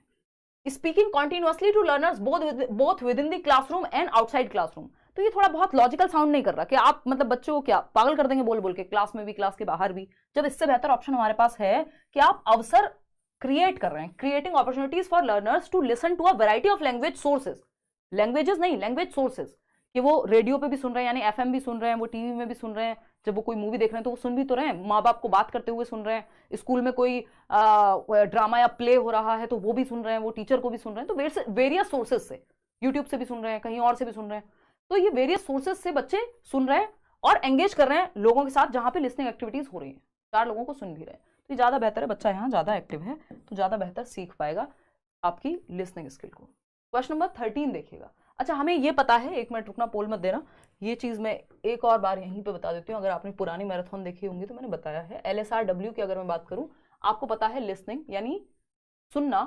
अब लिसनिंग और रीडिंग क्या है, इनको हम पैसिव कह देते हैं या रिसेप्टिव स्किल्स हैं, ग्रम्यात्मक कौशल हैं जिसमें आप ग्रहण करते हैं, या पैसिव स्किल्स कह दीजिए कुछ हद तक, कि यहाँ पे आप उतने एक्टिव नहीं होते जितने आप बोलने और लिखने में होते हैं। इनको हम कहते हैं एक्टिव स्किल्स या प्रोडक्टिव स्किल्स, जहां आप भाषा को प्रोड्यूस कर रहे हैं, है ना। इतनी बात क्लियर, तो ये हमें ध्यान रखना है। स्पीकिंग और राइटिंग में इसको सक्रिय कौशल कहते हैं भाषा के, और लिसनिंग और रीडिंग को हम रिसेप्टिव या ग्रम्यात्मक कौशल कहते हैं, जबकि इसको उत्पादक कहेंगे जिसमें बच्चा एक्टिव है। चलिए खैर, और ये इंटर रिलेटेड है। Read the following statement, assertion यानी एक कथन है, फटाफट से पढ़ के समझते हैं, है ना। सिंपल 3 स्टेप, कथन सही है, अगर सही है तो रीजन सही है, क्या ये दोनों एक दूसरे के लिए सही है, 3 स्टेप हैं। असर्शन पढ़ते हैं। Accuracy in language is most important at the primary level, कक्षा 1 से 5 के लेवल पे बच्चे को एक्यूरेट होना जरूरी है भाषा में। एक्यूरेट समझ रहे हैं, वो एकदम सही सही स्पेलिंग लिखे, सही से प्रोनाउंस करे, सब कुछ सही से सटीकता से भाषा का इस्तेमाल करे। एक्यूरेसी का मतलब है प्राथमिक स्तर पे एक्यूरेसी पे फोकस नहीं होता, फ्लुएंसी पे या अपने आप को एक्सप्रेस करने पे फोकस है। अगर हम बच्चों को कहेंगे तुम गलती ही नहीं कर सकते प्राइमरी लेवल पे, तो वो सीख ही नहीं पाएगा, और यहीं पे एक्यूरेट हो जाएगा तो आगे के जीवन में क्या करेगा, फिर तो आ गया सब कुछ उसको। तो मतलब ये सेंस नहीं बनाता, ये फॉल्स है, ये फॉल्स है। अब अगर हमें रीजन देखना भी ना हो तो हम सिंपल देख सकते हैं, A is false, both A and A is true. नहीं, हमें पता है एक ही आंसर, बस आपको एक ही से आंसर मिल गया कि ए फॉल्स है और वो ऑप्शन एक ही जगह मैच हो रहा है, बट इतने एडवेंचर आप मत कीजिएगा, मुझे आदत हो रही है। देखिएगा रीजन, देखते हैं इसका। Grammar is an integral part of the primary curriculum, यानी ग्रामर जो है, व्याकरण जो है, वो आंतरिक तत्व है प्राथमिक पाठ्यचर्या का। देखिए आंतरिक तत्व का मतलब क्या है, आप संदर्भ में तो ग्रामर सीखते ही हैं, जब आप कोई कहानी, कविता, नाम सुन रहे हैं, कोई अर्थ सुन रहे हैं किसी चीज का, तो ग्रामर तो आप कहीं ना कहीं सीख ही रहे हैं इनडायरेक्टली। तो ये बात तो सही है बी, लेकिन यहाँ आपको कॉन्टेक्स्ट में सिखा देना है, लेकिन ए गलत है। तो इसलिए A option is the right answer. आगे बढ़ेंगे क्वेश्चन नंबर 14 पर। Theoretical positions and beliefs about the nature of language, the nature of language learning and the applicability of both to pedagogical settings is. यानी ये बिल्कुल again ये factual question है जो एकदम डिफाइंड है, इसमें मैं और आप परिवर्तन नहीं कर सकते। तो अगर हम देखें क्या पूछा, थियोरेटिकल पोजीशंस यानी थियोरी में जो पोजीशंस हैं या बिलीफ्स हैं किसी एक भाषा की प्रकृति के बारे में या सीखने के बारे में उस भाषा को, applicability of both to pedagogical settings. क्या मतलब है इसका? इसका मतलब कुछ भी हो, लेकिन इसकी सिंपल डेफिनेशन है किसी चीज की। और ये किस चीज की डेफिनेशन है? अप्रोच की डेफिनेशन है। ये राजस्थान में भी एक एग्जाम हुआ था, उसमें भी पूछा जा चुका है इंग्लिश वाले सेक्शन में। ये आपसे सीटेट में भी पूछा जा चुका है, पूछा जा सकता है। मतलब थियोरेटिकल पोजीशंस या थियोरेटिकल बिलीफ्स जो है उनको क्या कहते हैं? तो अप्रोचेस होती हैं। जैसे रचनावाद, कंस्ट्रक्टिविज्म क्या है? एक अप्रोच है जिसमें कुछ मेथड्स होंगे, है ना। उसके अंदर मेथड्स क्या है? जैसे कंस्ट्रक्टिविज्म में अगर हम बात करें डिस्कवरी लर्निंग, जो कॉग्निटिव कंस्ट्रक्टिविज्म है ब्रूनर का, उसमें एक तो कंस्ट्रक्टिविज्म क्या हो गई? एक अप्रोच हो गई रचनावाद कि आपको बच्चे को एक्टिव रखना है, ये है, एक थियोरी हो गई पूरी। उस थियोरी या उस स्कूल के बाहर क्या है, उस मतलब उसके अंदर क्या है? कुछ मेथड्स होंगे, जैसे डिस्कवरी लर्निंग हो गया कि बच्चे को डिस्कवर करके सिखाओ। उस मेथड को भी अप्लाई करने की कुछ टेक्निक्स हो सकती हैं, हर व्यक्ति की डिफरेंट हो सकती हैं वो भी, उसमें मतलब थोड़ा बहुत अंतर आप कर सकते हैं। वो तरीके जो हैं अप्लाई करने के, उनको हम टेक्निक कहते हैं। या फिर किसी भी अप्रोच को भी अगर आप अप्लाई कर रहे हैं तो किस तरीके से कर रहे हैं वो टेक्निक कहलाएगी। सिलेबस आपको पता ही है, एक पार्ट है जिसको रिटर्न पार्ट होता है बेसिकली, जिसमें आपको पता है कुछ चैप्टर्स हैं, यूनिट्स हैं। कंटेंट अगेन सेम ही बात है, सिलेबस से रिलेटेड है। तो approach is the right word कि जो थ्योरेटिकल बिलीफ्स हैं उनको अप्रोच कहते हैं। क्वेश्चन नंबर 15 देखिएगा, फटाफट से जवाब दीजिएगा, एक क्वेश्चन असेसमेंट पे आता ही है। रचनात्मक मूल्यांकन यानी formative evaluation, not subject to change, इसमें कोई परिवर्तन नहीं हो सकता। कराएंगे भाई मैराथन, एसएसटी की क्वेश्चंस की करा देंगे अदर टीचर्स से, डोंट वरी। देखा है असीम, मैं कोशिश करूंगी कि मौका मिला तो मैं करा दूंगी वो वेस्ट बंगाल वाला भी। देखिएगा, नॉट सब्जेक्ट टू चेंज यानी चेंज नहीं कर सकते फॉर्मेटिव इवैल्यूएशन को। भाई फॉर्मेटिव तो होता ही है इंप्रूवमेंट के लिए, फीडबैक के लिए। बी ऑप्शन है what is happening in the teaching learning process, क्या हो रहा है टीचिंग लर्निंग प्रोसेस में ये जानने के लिए। Related to ongoing development and improvement, सिर्फ जानने के लिए नहीं, फीडबैक चेंज क्या कर सकते हैं, सुधार क्या ला सकते हैं। तो रिलेटेड टू ऑनगोइंग यानी ड्यूरिंग टीचिंग लर्निंग प्रोसेस होता है। Related to ongoing development and improvement, जब आप पोल में जवाब दे रहे हैं तो आपका इवैल्यूएशन या आपका आकलन तो हो रहा है, असेसमेंट तो आप, ये एफए ही है, फाइनल पेपर नहीं है, लेकिन आपको फीडबैक मिलेगा ऑनगोइंग डेवलपमेंट एंड इंप्रूवमेंट। अगर आप गलती कर रहे हैं मैं अभी बता दूंगी, जो समझ नहीं आ रहा होगा उसको ठीक कर दूंगी। तो ये क्या हुआ, डेवलपमेंट एंड इंप्रूवमेंट, वो भी ऑनगोइंग, जब टीचिंग लर्निंग प्रोसेस चल रही है। जब एंड में हो तो वो समेटिव इवैल्यूएशन बन जाएगा, ऐसे जिसको हम कहते हैं, वो जजमेंट के लिए होता है, ये फीडबैक के लिए होता है। Carried out at a pre specified और particular stage in the course, नहीं, वो फिर आपका ऐसे होता है कि हाफ ईयरली या ईयरली एग्जाम, ये साल भर FA1 FA2 ये सब चलते रहते हैं। क्वेश्चन नंबर 16 देखिएगा, ये क्या कहता है भाई। क्वेश्चन नंबर 16 में पूछा है choose the strategy that matches the example. एक एग्जाम्पल दिया और आपको पहचानने के इसमें कौन सी स्ट्रेटजी का इस्तेमाल हुआ है। पहला ऑप्शन है I focus on the language I use to make sure it is correct, यानी मैं अपनी भाषा पे अपनी भाषा पे फोकस करता हूं। आई focus on the language I use, मतलब जो मैं भाषा बोल रही हूं मैं उस पर फोकस्ड हूं कि मैं सही बोल रही हूं कि गलत बोल रही हूं। To make sure it is correct, ये मेक श्योर करने के लिए, ये प्रमाणित करने के लिए कि ये सही है। अभी आपको याद होगा कुछ दिन पहले मैंने किसी सेशन में मैं बोल रही थी कि डिस्पाइट ऑफ मेरे मुंह से निकल गया था, है ना, यानी डिस्पाइट ऑफ मैंने बोला था, उसको विद इन सेकेंड्स करेक्ट कर लिया था, या डिस्पाइट के साथ ऑफ यूज नहीं करते, ये हमने बेसिक पढ़ा है। भाई इंग्लिश हमारी मदर टंग तो है नहीं, ठीक है ना, और इस पे हमने काम ही किया है, मैंने खुद हिंदी मीडियम से पढ़ाई की है इतने साल। तो अगर हम देखें बाद में जाकर के चेंज हुई चीजें, तो अगर हम देखें डिस्पाइट ऑफ, तो ये हम यूज नहीं करते। तो ये क्या है, मैं अपनी ही लैंग्वेज को लेकर के फोकस कर रही हूं कि क्या भाषा में इस्तेमाल कर रही हूं, इस पे मेरा फोकस है। टू मेक श्योर व्हाट, कि ये सही है या नहीं है। हम इन स्पाइट ऑफ यूज करते हैं, डिस्पाइट को ऐसे यूज कर लेते हैं, सिंगल बेचारा, है ना, इसको ऑफ की जरूरत नहीं है। तो ये क्या हुआ, आप जब फोकस हैं, ऐसा आपके साथ भी होता होगा कि कई बार आप भाषा बोल रहे हैं फिर आप उसको करेक्ट करते हैं, नहीं ये नहीं, ये है। क्यों, क्योंकि आप देख रहे हैं कि जो आप बोल रहे हैं वो सही है कि नहीं, इसका मतलब आप मॉनिटरिंग कर रहे हैं, सेल्फ मॉनिटरिंग। और ये एक तरह से मेटा कॉग्निटिव एक्टिविटी का पार्ट हो जाएगा, मेटा लिंग्विस्टिक्स में भी आप उसको जोड़ सकते हैं। यानी सेल्फ मॉनिटरिंग, यानी बच्चा खुद से ही मॉनिटर कर रहा है।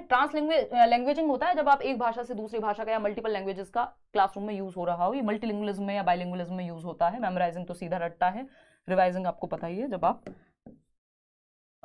पुनरावृत्ति कर रहे हो। क्वेश्चन नंबर 17 देखिएगा फटाफट से, 30 क्वेश्चन करने हैं हम, थोड़ा सा स्पीड बढ़ाएंगे अब। Students in class 2 sing a song, कक्षा 2 के विद्यार्थी जो हैं गाना गाते हैं। Head and shoulders, knees and toes. अब ये नीज एंड टोज तो मैं कैसे दिखाऊं, गिर जाऊंगी अगर मैं ऊपर नीचे सर और पैर ऊपर कर लूंगी तो। मतलब क्या है, they touch the correct part of their body as they sing the song. जब वो ये कह रहे हैं कि हेड एंड शोल्डर्स, एड नहीं चल रहा वो हेड एंड शोल्डर्स वाला शैम्पू का, है ना, ये सिंपल क्लास में एक सॉन्ग गा रहे हैं, बच्चे कह रहे हैं हेड एंड शोल्डर्स। तो जब वो हेड एंड शोल्डर कह रहे हैं तो हेड को टच कर रहे हैं हेड के टाइम पे, और शोल्डर को टच कर रहे हैं शोल्डर कहते हुए। समझ गए ना क्या कहानी है? Total physical response, total physical response. कि जब आप कुछ भी एक्टिविटी कर रहे हैं, क्लासरूम में कुछ भी पढ़ रहे हैं, गा रहे हैं, कविता गा रहे हैं, तो क्या कर रहे हैं, आप अपने शरीर का इस्तेमाल कर रहे हैं, एक्टिविटी का इस्तेमाल कर रहे हैं। तो ये बहुत जरूरी है। इस पे देख लो, एक दूसरा क्वेश्चन है आज ही के सेशन में, और हिंदी पेडागोजी, इंग्लिश पेडागोजी दोनों में आया हुआ है, लैंग्वेज 1 लैंग्वेज 2 दोनों में आया हुआ है। ठीक है ना? तो ये हमें समझना है, और इसको हम संपूर्ण शारीरिक प्रतिक्रिया कहते हैं हिंदी में। एक्लेक्टिक होता है mix and match of multiple methods और अप्रोचेस, कि हम कई मेथड्स को एक साथ यूज कर रहे हैं। ऑडियो लिंगुअल है आपका, आर्मीज यूज करती थी इसको, कि आप कुछ वर्ड्स को बिल्कुल पक्का कर लेते हैं और दूसरी भाषा को सुन के थोड़ा सा। कम्युनिकेटिव लैंग्वेज टीचिंग आप प्रॉपर यूज करके सीखते हैं भाषा को, ये अच्छा होता है, CLT कहते हैं इसको। तो D option is the right answer, कि बच्चे जिस पार्ट को गा रहे हैं तो उसको टच करके भी देख रहे हैं। ठीक है ना? ऐसा कैसे हो जाएगा साहिबा? बिल्कुल आती होंगी यार वीडियोस, मैं सेशन ले चुकी हूं। चलिए खैर आगे बढ़ते हैं। क्वेश्चन नंबर 18 देखिएगा। Students work in groups to answer 5 questions about vocabulary from the previous unit, then they exchange questions with another group and try to answer the questions. यानी बच्चे ग्रुप, मान लीजिए ग्रुप ए है जिसमें 4 बच्चे हैं, group B है जिसमें अगेन 4 बच्चे हैं, और ऐसे अलग अलग ग्रुप बने हुए हैं। 5 ग्रुप है मान लीजिए 4-4 बच्चों के, या क्लास को ग्रुप में बांट दिया हमने। 5 क्वेश्चंस हैं अबाउट वोकैबुलरी, कि भाई इसको, इसका मतलब ये होता है, एलिफेंट का मतलब हाथी है, ये है वो है। 5 क्वेश्चन है वोकैबुलरी के बारे में। अब क्या हुआ, आंसर करने को कहा गया ग्रुप ए को फ्रॉम द प्रीवियस यूनिट, पुरानी यूनिट जो उन्होंने पढ़ी थी उसके बारे में कुछ क्वेश्चंस थे। दे एक्सचेंज क्वेश्चंस, अब ग्रुप ए ने ये वाले क्वेश्चंस अपने एक्सचेंज कर लिए, बी को दे दिए with another group and try to answer the questions. अब इनको कहा ग्रुप बी वालों को कि तुम कोशिश करो जवाब देने की इन क्वेश्चंस का, यानी पीयर असेसमेंट। आप, मैंने कुछ याद किया और मैं अपने दोस्त को कह रही हूं सुन ले भाई, और फिर मैं उससे सुन रही हूं, तुम बताओ इसका मतलब क्या होता है। यानी पीयर्स, यानी साथी समूह, क्लासमेट्स, दोस्त जो भी है उनको हम पीयर्स कहते हैं, सहपाठी। वो क्या कर रहे हैं यहाँ पे, एक दूसरे का आकलन कर रहे हैं, ग्रुप से एक दूसरे का आकलन कर रहे हैं। Peer assessment. सेल्फ असेसमेंट होता है जब आप खुद से ही खुद का आकलन कर रहे हैं कि भाई मेरे कितने बन रहे हैं मॉक टेस्ट में। इसको असेसमेंट एज लर्निंग में भी डाल देते हैं, और एज लर्निंग में ही पीयर असेसमेंट भी आ जाता है। फीडबैक तो होता है प्रतिपुष्टि, तो ये तो टीचर से लेंगे आप। रीडिंग असेसमेंट तो अगेन कि पढ़ने का आकलन। तो यहाँ पे अब आपको पता है कि आपकी जो नेशनल एजुकेशन पॉलिसी है, बहुत बढ़िया अदिति, जो नेशनल एजुकेशन पॉलिसी है वो 360 डिग्री असेसमेंट की बात कर रही है आज की डेट में, है ना। होलिस्टिक असेसमेंट, यानी आकलन भी आपका सर्वांगीण होना चाहिए, ऑलराउंड आकलन। सिर्फ आपका पेन पेपर टेस्ट नहीं, आपका दिमाग, दिल, शरीर सबको इंक्लूड कर लो। होलिस्टिक असेसमेंट इंपॉर्टेंट है, ध्यान रखना, नए तरीके से पूछा जा सकता है। होलिस्टिक असेसमेंट ये CDP से लेके हर जगह काम आएगा। होलिस्टिक असेसमेंट, या हम इसको कह दे रहे हैं 360 डिग्री रिपोर्ट कार्ड या 360 डिग्री असेसमेंट। इसमें क्या है भाई कि बच्चे का सेल्फ असेसमेंट, वो खुद को कितने नंबर देगा किसी चीज में, वो भी इसमें शामिल है ना। पीयर्स, उसके साथी कितना उसको नंबर दे रहे हैं किसी चीज में, नंबर मतलब क्या फीडबैक दे रहे हैं, कितना उसको रेट करेंगे। टीचर्स कितना उसको रेट करेंगे, या टीचर्स का क्या फीडबैक है। तो इसमें ये 360 डिग्री हो गया, सब इंक्लूड हो गए, है ना, आकलन। तो आगे बढ़ते हैं क्वेश्चन नंबर 19 पर, फटाफट से पढ़ के जवाब दीजिएगा, है ना। इतनी रात में आप बने हुए हैं। देखिए क्वेश्चन नंबर 19 देखिए इसी बात पे। I like it when the teacher gives me a card with a word or phrase on it and I have to act it out for the rest of the class so that they guess the word। वो समझ गए, डम शराट खेला होगा किसी ने, देखा होगा मूवीज में, है ना, कि भाई 2 वर्ड होंगे, ऐसे होगा, फिर आप एक्टिंग करते हो। कोई मूवी बताना, एक तो मेरी एक्टिंग स्किल्स तो महान ही है। एनिमल की एक्टिंग, ओहो। हाँ, तो मान लीजिए मेरे पास एक कार्ड है, मैंने एक बच्चे को, मतलब मैं बच्चा हूँ वो क्लास का जिसको एक कार्ड दिया गया है ना। अब हो सकता है उस पर एक एलिफेंट का चित्र बना हो, तो मैं हाथी की तरह कुछ तो सूंड हिलाने की कोशिश करूंगी, कुछ और करूंगी, हाँ ये पकड़ के, और इस तरह से मैं एक्टिविटीज करूंगी। बच्चों को खुद से पहचानना है कि क्या है उसमें, ठीक है ना। Find the learners comments with the learners preferences listed below. I remember language well when I am kinesthetically involved. यानी जब मैं फिजिकल एक्टिविटी करके कोई चीज करता हूं तो मुझे याद रहती हैं चीजें। बिल्कुल याद रहेंगी, सही बात है, बच्चा एक्टिव है, फिजिकली भी एक्टिव है, काइनेस्थेटिकली का मतलब क्या है, बॉडी से एक्टिव है वो। आई remember language well when I see it, सिर्फ देख के नहीं, सबसे ज्यादा आप करके सीख रहे हैं ना, यहाँ पे लर्निंग बाय डूइंग हो रही है। I remember language well when I hear it, I remember language well when I memorize, याद करता हूं, नहीं, सबसे ज्यादा एक्टिव है बच्चा यहाँ, उसके बाद विजुअलाइज करने पे, सी पे, फिर हियरिंग। तो ए option is the right answer. और वैसे भी इसमें जब बच्चा कोई एक्टिविटी करके दिखा रहा है तो इसका मतलब होगा कि वो फिजिकली एक्टिव है। क्वेश्चन नंबर 20 देखिएगा। क्वेश्चन नंबर 20 क्या कहता है भाई, एक असर्शन है और एक रीजन है, फटाफट से चेक करते हैं। All children who enter school are competent language users according to their age, यानी वो सभी बच्चे जो भी स्कूल में आते हैं, यानी पहली कक्षा में आप कब बैठ रहे हैं, 6 साल का बच्चा, और उसको भाषा इस्तेमाल करनी अच्छे से आती है अपनी उम्र के अनुसार। 6 साल के बच्चों को अपनी बात कहना सुनना, जो भी उसकी मातृभाषा होगी, मदर टंग होगी, वो उसको आती होगी। सही है ये बात, ट्रू है एकदम, इज ट्रू। रीजन क्या दिया है इसका, क्यों आती होगी, due to language and cultural diversity they are unable to demonstrate their abilities. अब ये गड़बड़ हो गई, ये कह रहे हैं कि उनको भाषा तो आती है जब वो स्कूल में आ रहे हैं, अपनी भाषा उनको अपने एज के हिसाब से आती है, लेकिन due to language and cultural diversity, एक क्लास में बहुत सारे तरह तरह के बच्चे हैं, कई संस्कृति कई भाषाएं बोलने वाले बच्चे होंगे, तो वो अनेबल होते हैं अपनी क्षमताओं को प्रदर्शित करने में, अपने आप को वो प्रदर्शित कर नहीं पाते। देखो ऐसा हो सकता है कभी कभार, लेकिन हम यहाँ पे डाइवर्सिटी को, मल्टीलिंगुअलिज्म को, बहुभाषावाद को, कि एक क्लास में मल्टीपल भाषाएं बोलने वाले बच्चे होंगे, मल्टीपल संस्कृति से बच्चे होंगे, इंडिविजुअल डिफरेंसेस होंगे, व्यक्तिगत विभिन्नताएं होंगी, सारे बच्चे एक जैसे नहीं हो सकते, इस बात को हम एक एसेट, एक रिसोर्स मानते हैं, ना कि इसे एक प्रॉब्लम मानते हैं। इस वजह से नहीं वो अपनी क्षमताओं को इस्तेमाल कर रहे हैं क्योंकि कई सारी भाषाएं हैं, नहीं, हम इसको रिसोर्स मानते हैं। तो ये फॉल्स हो गया, तो A is right but R is false, तो D option is the right answer over here. आगे बढ़ेंगे, क्वेश्चन नंबर 21 देखिएगा। मंजीत एक बच्चा है, फटाफट से पढ़ेंगे। Manjeet of class 5 speaks in different ways to his teacher to his friends, यानी मंजीत कक्षा 5 का बच्चा अपने टीचर से अलग तरीके से बात करता है, क्लासरूम में good morning sir, good morning ma'am, है ना, फ्रेंड्स से अलग तरीके से, ओए ओए क्या हालचाल है, मैं तो डोरेमोन देख रहा हूँ आजकल, तू क्या देख रही है, ये क्या हुआ, ये वो दोस्तों से बात कर रहा है, टीचर से गुड मॉर्निंग किया था आके। And also to a 2-year-old child, जब वो 2 साल के बच्चे से बात कर रहा है जो उससे छोटा है, तो वो क्या करेगा, वो अरे मेरा भाई इससे खेलेगा, वो एक अलग जोन में आ जाएगा। जब हम बच्चों से बात करते हैं तो हमारी भाषा चेंज हो जाती है, या हम एक डॉग से भी बात कर रहे हैं तो ऐसे थोड़ी बात करेंगे जैसे हम आपस में बात करते हैं। तो it means Manjeet knows how to use language in social situations, किस सामाजिक संदर्भ में, किस सोशल सिचुएशन में, किस सोशल कॉन्टेक्स्ट में कैसी भाषा का इस्तेमाल करना है। मंजीत स्मार्ट बंदा है यहाँ पे, 5वीं कक्षा का। What is this attribute of a language known as, ये क्या है, अभी हमने बात की थी कि ये मेटा लिंग्विस्टिक एबिलिटीज में ही आता है, जिसको हम प्रैग्मेटिक्स कहते हैं, यानी practical use of a language, कि आप अपने पिताजी से जैसे बात करते हैं वैसे आप अपने दोस्तों से नहीं करते, हालांकि आपके दोस्त एक्सपेक्ट कर सकते हैं कि वैसे ही बात करो, है ना। तो जैसे आप अपने पिताजी से बात करते हैं, जिस टोन में या जिस लहजे में या जिस तरह से आपकी बॉडी लैंग्वेज, वैसे आप अपने दोस्तों से नहीं करते, जैसे दोस्तों से करते हैं वैसे पिताजी से नहीं करते, अगर करेंगे तो मार पड़ेगी। और अगर आप करने जाएंगे, कहेंगे अरे यार मम्मी, तो हो सकता है कभी आपकी मम्मी का मूड ठीक ना हो, अगर वो मजे के मूड में है, आपको दोस्तों की तरह ट्रीट कर रहे हैं उस मोमेंट में, तो हो सकता है वो कहें हाँ ठीक है बेटा। लेकिन अगर उनका मूड ठीक नहीं और आपने कह दिया अरे यार पापा, तो चप्पल पड़ने की पूरी संभावना है। क्यों, क्योंकि प्रैग्मेटिकली गलत है। आपको पता होना चाहिए कहाँ पे, किसके सामने, जब आपको कुछ चाहिए होता है तो आप कितना अच्छा बिहेव करते हैं, है ना, कि पापा, मम्मी पापा खुद ही बोल देंगे बेटा क्या चाहिए बताइए दे। तो आपको प्रैक्टिकली यूज करना आता है किस सिचुएशन में कहाँ किस भाषा का इस्तेमाल करना है, तो ये प्रैग्मेटिक्स है भाषा का। भाई हिंदी में भी तो एक्सप्लेन कर रही हूँ, इंग्लिश को इससे ज्यादा हिंदी में कौन एक्सप्लेन करेगा। एक्ट ऑफ स्पीच नहीं है कि कोई तरीका आप एक्ट कर रहे हैं, सिमेंटिक्स होता है मीनिंग से रिलेटेड। वो जो हम कहते थे ना इंडिया में कि भाई हमारे एक दादाजी एक्सपायर हो गए, दादाजी एक्सपायर नहीं हो सकते, एक्सपायरी डेट के साथ पैदा नहीं हुए थे, दादाजी पास अवे होंगे, ह्यूमन बीइंग है ना, कोई पानी की बोतल थोड़ी कहेंगे कि आजकल तो होता है ना इस पे भी एक्सपायरी, कि भैया एक्सपायरी डेट थी, तो वो सिमेंटिकली गलत है वो शब्द, है ना। सिंटैक्ट क्या होता है, वो आपका स्ट्रक्चर से संबंधित है। तो ये प्रैग्मेटिक्स है कि आपको पता है कि आप किसके सामने कैसे, किस लहजे में बात कर रहे हैं, या किस सामाजिक संदर्भ में आपको कैसे बात करनी है। जब आप एक स्पीच देने जा रहे हैं तो एक तरह से बात करेंगे, जब आप घर में बैठे तो एक तरह से बात करेंगे। क्वेश्चन नंबर 22 देखिए। A mother notices that her child sometimes says things that she has never heard adults और हर सिबलिंग्स से। She is confused as she believes that the child learns language by imitating people in her family and immediate surroundings. ये वो question नहीं है, मुझे लगा repeat हुआ है बट हुआ नहीं है।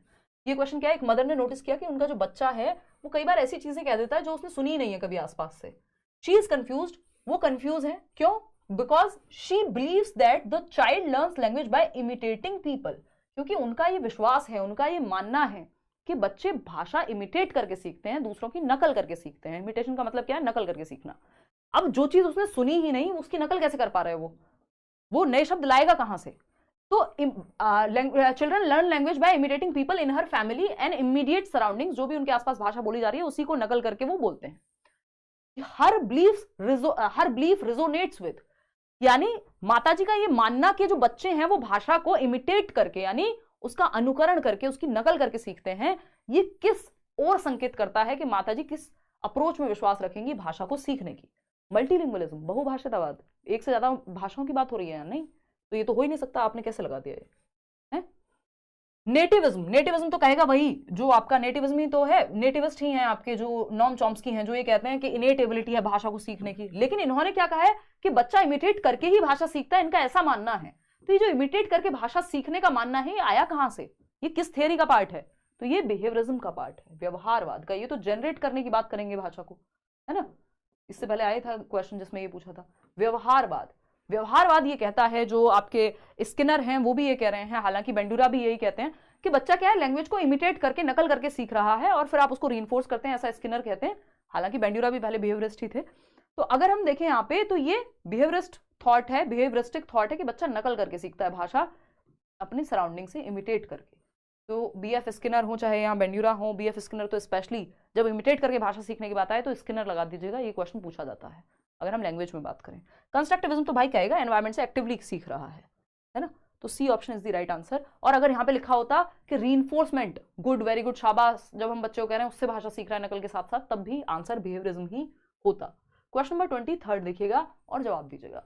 ये कहता है the set of skills that develop before children begin formal reading instruction and which provide the foundation for later academic skills. यानी वो सेट ऑफ स्किल्स, वो कौशल, चाहे वो सुनना हो, बोलना हो, थोड़ा बहुत पढ़ना हो, जानना हो, जो फॉर्मल रीडिंग से पहले बिगिन हो जाते हैं, शुरू हो जाते हैं। यानी अभी आप प्रॉपर स्कूल में पढ़ने नहीं जा रहे हैं, बट आपको कुछ आइडिया लग गया है। इस आइडिया लगने को इमर्जेंट लिटरेसी कहते हैं। ये आज हमने कई बार डिस्कस कर लिया है कि अभी इमर्जिंग है, हो सकता है उसको किताब देख के समझ भी ना आ रहा हो क्या चल रहा है, लेकिन उसको आइडिया तो लग रहा है। यही इमर्जेंट लिटरेसी है। आगे बढ़ते हैं। क्वेश्चन नंबर 24 देखिएगा। क्वेश्चन नंबर 24 क्या कहता है? A grandmother loves to read out stories from books to young children. एक ग्रैंड मदर है, एक दादी माँ है, वो अपने छोटे जो उनके बच्चे हैं, मतलब जो उनके बच्चों के बच्चे हैं, उनको क्या कर रही हैं? स्टोरी सुना रही हैं। स्टोरी बुक्स से, खुद से नहीं, बुक्स से, यानी बुक्स का इस्तेमाल हो रहा है स्टोरी सुनाते समय। In this way exposes them to books and new ideas. अब वो कोई पिक्चर दिखा रही है, कोई बुक, स्टोरी बुक्स ऐसी होती है ना जिनमें पिक्चर्स भी होती हैं कि अच्छा ये कॉय वाली जो कहानी, अच्छा देख के क्या समझ आ रहा है तुमको, फिर वो खुद से एक्सप्लेन करेंगी, चर्चा होगी। इसको अगेन डायलॉगिक रीडिंग कहेंगे कि डायलॉग के माध्यम से हम रीड कर रहे हैं। डायलॉग मतलब बातचीत, किसके बीच में? ग्रैंड माँ और ग्रैंड चिल्ड्रन के बीच में, है ना? तो ये डायलॉगिक रीडिंग हो गई। अभी हम थोड़ी देर पहले भी बात कर रहे थे, जब एक अडल्ट और बच्चे डायलॉग करके एक बुक बीच में होती है, मतलब वो भी पार्ट है बुक भी, तो उसको डायलॉगिक रीडिंग कहते हैं। मॉडल रीडिंग होती है जब टीचर ने पढ़ के बताया सही तरीके से और आप भी वैसे ही पढ़ रहे हैं। अलाउड रीडिंग होती है, लाउड रीडिंग कहते हैं, ये साइलेंट है। तो लाउड रीडिंग क्या होती है कि जब आप जोर जोर से बोल करके पढ़ रहे हैं, इससे भी उच्चारण ठीक होता है। शेयर्ड रीडिंग है जब आप ग्रुप में पढ़ रहे हैं। चलिए खैर आगे बढ़ते हैं। क्वेश्चन नंबर 25 ये क्या कहता है भाई, देखते हैं एक बार। क्वेश्चन नंबर 25 कहता है an approach to teaching reading that, an approach to teaching reading, यानी आप रीडिंग सिखा रहे हैं, that starts with basic elements like letters से शुरू हो रही है। लेटर्स क्या है? ABCD, है ना? अ से अनार, आ से आम, ये सब। एंड फोनीम्स, यानी अब इनको जोड़ के कैसे एक वर्ड बनेगा? CAT, cat. पहले आपने लेटर सीखे, अब आप ये लेटर्स जोड़ के वर्ड बनाना सीख रहे हैं। यानी साउंड कैसी बनती है? C और H मिलते हैं तो च की साउंड बनती है, ये फोनीम है। And teachers children that phonemes can be combined into words. अब इन फोनीम्स को जोड़ दिया आपने और लिखा चौधरी, तो ये क्या है? एक वर्ड बन गया, है ना? तो before moving on to reading as a whole, तो आप पार्ट से होल की तरफ जा रहे हैं, इसका मतलब बॉटम से अप की तरफ जा रहे हैं, बॉटम अप अप्रोच है। टॉप डाउन क्या होता है? सीधा स्टोरी से शुरू करके तब आप पैराग्राफ पे आते, पैराग्राफ से सेंटेंस पे आते, सेंटेंस से आप फ्रेजेस पे आते, वर्ड मीनिंग पे आते, वर्ड मीनिंग से लेटर पे आते, फिर उसके बाद बताते कि फोनीम से उस पे लेटर पे आते। तो बॉटम अप अभी हमने इस पर बात की ही थी। होल लैंग्वेज अप्रोच इसको कहेंगे नहीं, क्योंकि जस्ट कहानी सुना करके एक मीनिंग समझने की बात नहीं हो रही है। क्वेश्चन नंबर 26 देखिएगा। असर्शन क्या है? Use of phonetic spelling slows down the ability to learn to spell correctly. यानी जब आप फोनेटिक स्पेलिंग का इस्तेमाल करते हैं तो वो आपकी एबिलिटी को खत्म कर देती है करेक्टली प्रोनाउंस करने की, बल्कि हमें मदद मिलती है, थोड़ा स्लो कर सकती है. When young children use spellings that they invented rather than conventional spellings, it does not slow down their ability to learn to spell correctly. अब क्या बात चल रही है, कहना क्या चाहते हैं? और 4 क्वेश्चन है, जवाब दीजिए फिर हम आगे बढ़ेंगे.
हाँ यार, थोड़ा ब्रेक लेना पड़ता है, बहुत देर से बोल रही थी.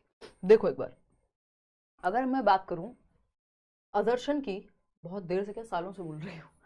Use of phonetic spelling slows down the ability to learn to spell correctly, यानी जो फोनेटिक स्पेलिंग का इस्तेमाल है वो स्लो डाउन कर देता है ability to learn to spell correctly, क्या आप सही से नहीं स्पेल कर पाओगे इस चीज को. क्या ये सही है? नहीं. When young children use spellings that they invented rather than conventional spellings, it does not slow down their ability to learn to spell correctly. कई बार जो स्पेलिंग वो इन्वेंट कर रहे होते हैं या लिख रहे होते हैं, वो उसमें भी कई बार करेक्ट स्पेल कर जाते हैं. तो यहां हम जाएंगे is false but R is true, कि जब बच्चे जो नेचुरली कर रहे हैं उसमें वो ज्यादा फ्लुएंट महसूस करेंगे, उससे वो जल्दी उस चीज को प्रोनाउंस करना, क्योंकि उनके दिमाग में सेट है कि उन्होंने क्या स्पेलिंग बनाई हुई है किसी एक चीज की. आगे बढ़ेंगे क्वेश्चन नंबर 27 पर. In learning a new language many students often lack confidence when speaking due to the language unique pronunciation rules.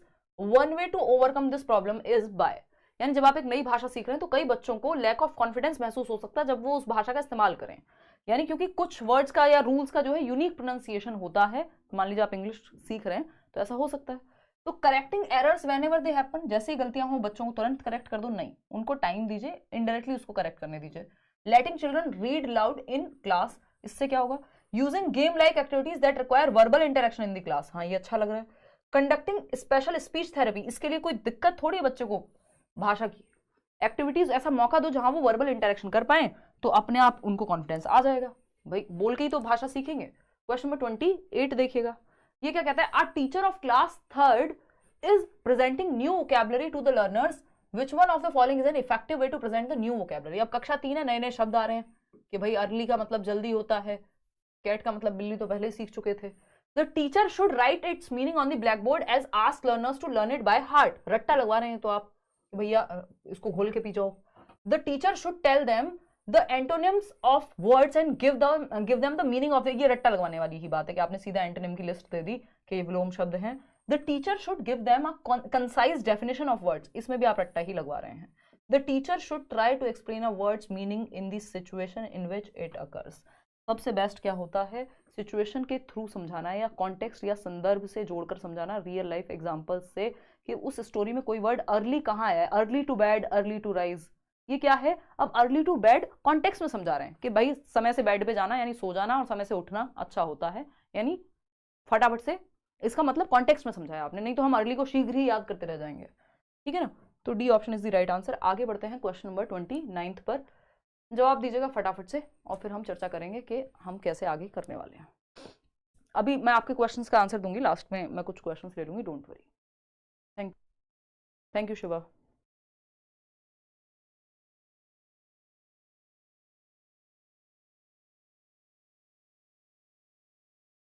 और खांसू, जल्दी सबको खांस के दिखाओ. देखिएगा, अगर हम बात करें, हमारे पास निशा है जो बिल्कुल अलग तरह से खांसती है, ऐसा कोई खांस ही नहीं सकता. अरे सर्दी में खांसियाँ हो जाती, खांसियाँ कौन सी भाषा है? 26 दोबारा बताओ, अभी बताऊंगी. Learning a language is a matter of what? Time, क्या एक्विजिशन, प्रोसेस या प्रोडक्ट? तो हमें पता है ये is a matter of product, matter of skill या मैटर ऑफ एक्विजिशन। देखो स्किल अगर आपको आ गई तो भाषा तो आप सीख ही जाएंगे, ऐसा तो नहीं हो सकता कि आपको स्किल्स बहुत अच्छे से आती हो। तो learning a language is a matter of skill कहा जाता है, यानी कौशल है अपने आप में। भाषा क्या है? कौशल है ना? किसका मैटर है? कौशल है। भाषा को हम कहते हैं यार एक स्किल ही तो है, लैंग्वेज एक स्किल ही तो है, कम्युनिकेशन एक स्किल ही तो है, सीख जाएंगे फटाफट से, थोड़ा सा प्रैक्टिस करेंगे तो। एक्विजिशन की तो हमारे अंदर क्षमता होती है, लेकिन वो एक एज के बाद नीचे जा रही है। क्यों? क्योंकि नॉम चॉम्स्की कह रहे हैं कि लैंग्वेज एक्विजिशन डिवाइस एडोलेसेंस के बाद दिक्कत होती है उसमें, फिर आपको मुश्किल होती है सीखने में भाषा।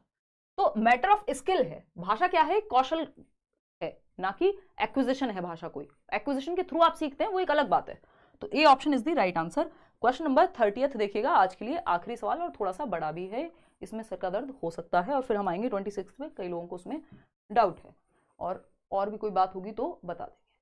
अगर हम बात करें यहां पर इस चीज की, क्वेश्चन नंबर 30 की, देखिएगा, match the ways of reading with what readers do, यानी आपको तरीके जोड़ने हैं। रीडिंग की टैक्टिक्स किससे कौन सी जुड़ी हुई है? वेज ऑफ रीडिंग यानी पढ़ने के तरीके, और करते क्या है रीडर्स, जो पठन करता है वो क्या करते हैं, इन दोनों को मैच करना है, कौन सी बात किससे मैच हो रही है।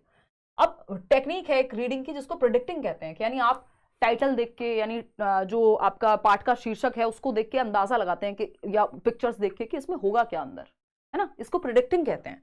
तो कहीं तो होगा ऑप्शन में। दे determine how right parts of the text, they look at how the information is structured, नहीं स्ट्रक्चर की बात नहीं होगी।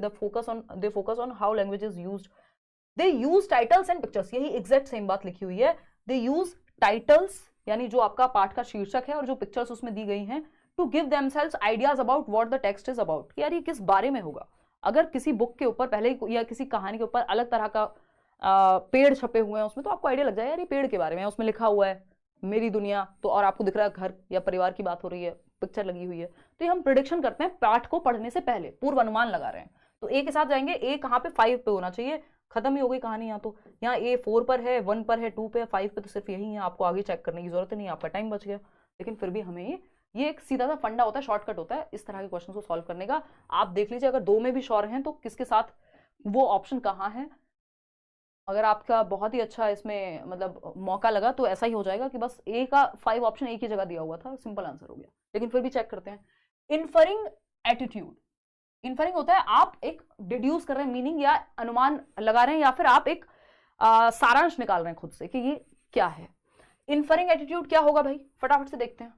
दे determine how writers feel based on how they right, यानी कि इन्फर करने का क्या मतलब है, मैंने कोई मूवी देखी, मैंने कोई किताब पढ़ी और मैं इन्फर कर रही हूं, मैं अपना एक मीनिंग निकाल रही हूं, इससे अपना एक अनुमान लगा रही हूं कि यार ये इस व्यक्ति ने, इस राइटर ने ये किस सोच से लिखा होगा, या वो ये लिखते समय या मूवी को बनाते समय वो जब हमें दिख रहा है कि 2 कैरेक्टर्स रो रहे हैं तो हम वो महसूस कर पा रहे हैं, यानी हम वो फील कर पा रहे हैं कि ये किस तरह से आया होगा। ये आपका अनुमान है, हर कोई नहीं करेगा, वो सबके लिए अलग अलग हो सकता है, ठीक है ना। किसी को इमोशनल सीन पे हंसी आ सकती है, किसी के आंसू आ सकते हैं, तो वो आपका इन्फर करना है। डिड्यूसिंग मीनिंग फ्रॉम द कॉन्टेक्स्ट, यानी आप संदर्भ में मीनिंग को निकाल रहे हैं। डिड्यूस करना मतलब ग्रहण कर रहे हैं उस मीनिंग को संदर्भ में, कि किस कॉन्टेक्स्ट में वो बात कही गई है। अभी जैसे कल ही मैंने एक रील पोस्ट की थी इंस्टाग्राम पे बहुत टाइम बाद, कि जो केवीएस में जिनका रैंक 20 है पीआरटी में, प्रशांत, अभी जल्दी आप इंटरव्यू भी देखेंगे उनका, तो मैं ऐसी मजे ले रही थी उनके, उन्होंने बड़े फंकी से कपड़े पहने हुए थे। मैंने कहा प्रशांत, और ये बहुत स्टीरियोटिपिकल बात है, हम सोचते हैं टीचर्स बिल्कुल एकदम साधारण कपड़े पहने, है ना, कुछ हद तक होना भी चाहिए जब आप क्लासरूम में हैं तो। अदरवाइज अगर हम बात करें यहाँ पे, तो मैं उनको मजाक उड़ा रही थी, मैंने कहा टीज कर रही थी उनको, मैंने कहा ये कौन सा टीचर इतने फंकी कपड़े पहनता है। अब ये कॉन्टेक्स्ट में समझना है, मैं लिटरली मजाक नहीं उड़ा रही हूँ, उनको बुली नहीं कर रही हूँ। ये क्या, ये हमारा एक रिलेशन है, एक कनेक्शन है कि हम फ्रेंड्स की तरह रहते हैं सारे लर्नर्स। ऐसा नहीं है कि बहुत, ना तो मैं एज में इतनी बड़ी हूँ कि मैं आपको ये कहूँ कि नहीं नहीं मैं ही बॉस हूँ यहाँ तो, और वो टिपिकल टीचर वाली बात नहीं है, ट्रेडिशनल टीचर नहीं, हमें प्रोग्रेसिव टीचर चाहिए, मॉडर्न चाइल्ड सेंटर टीचर चाहिए, ठीक है ना। तो डिड्यूसिंग मीनिंग फ्रॉम कॉन्टेक्स्ट है, कॉन्टेक्स्ट में जिसको समझ आया उसको लगा हाँ ठीक है यार मजाक कर रहे हैं दो लोग, जिसको नहीं आया उसको लगा यार परेशान कर रहे हो आप तो इनको। तो डिड्यूसिंग मीनिंग फ्रॉम कॉन्टेक्स्ट क्या है, किस संदर्भ में बात कही गई है।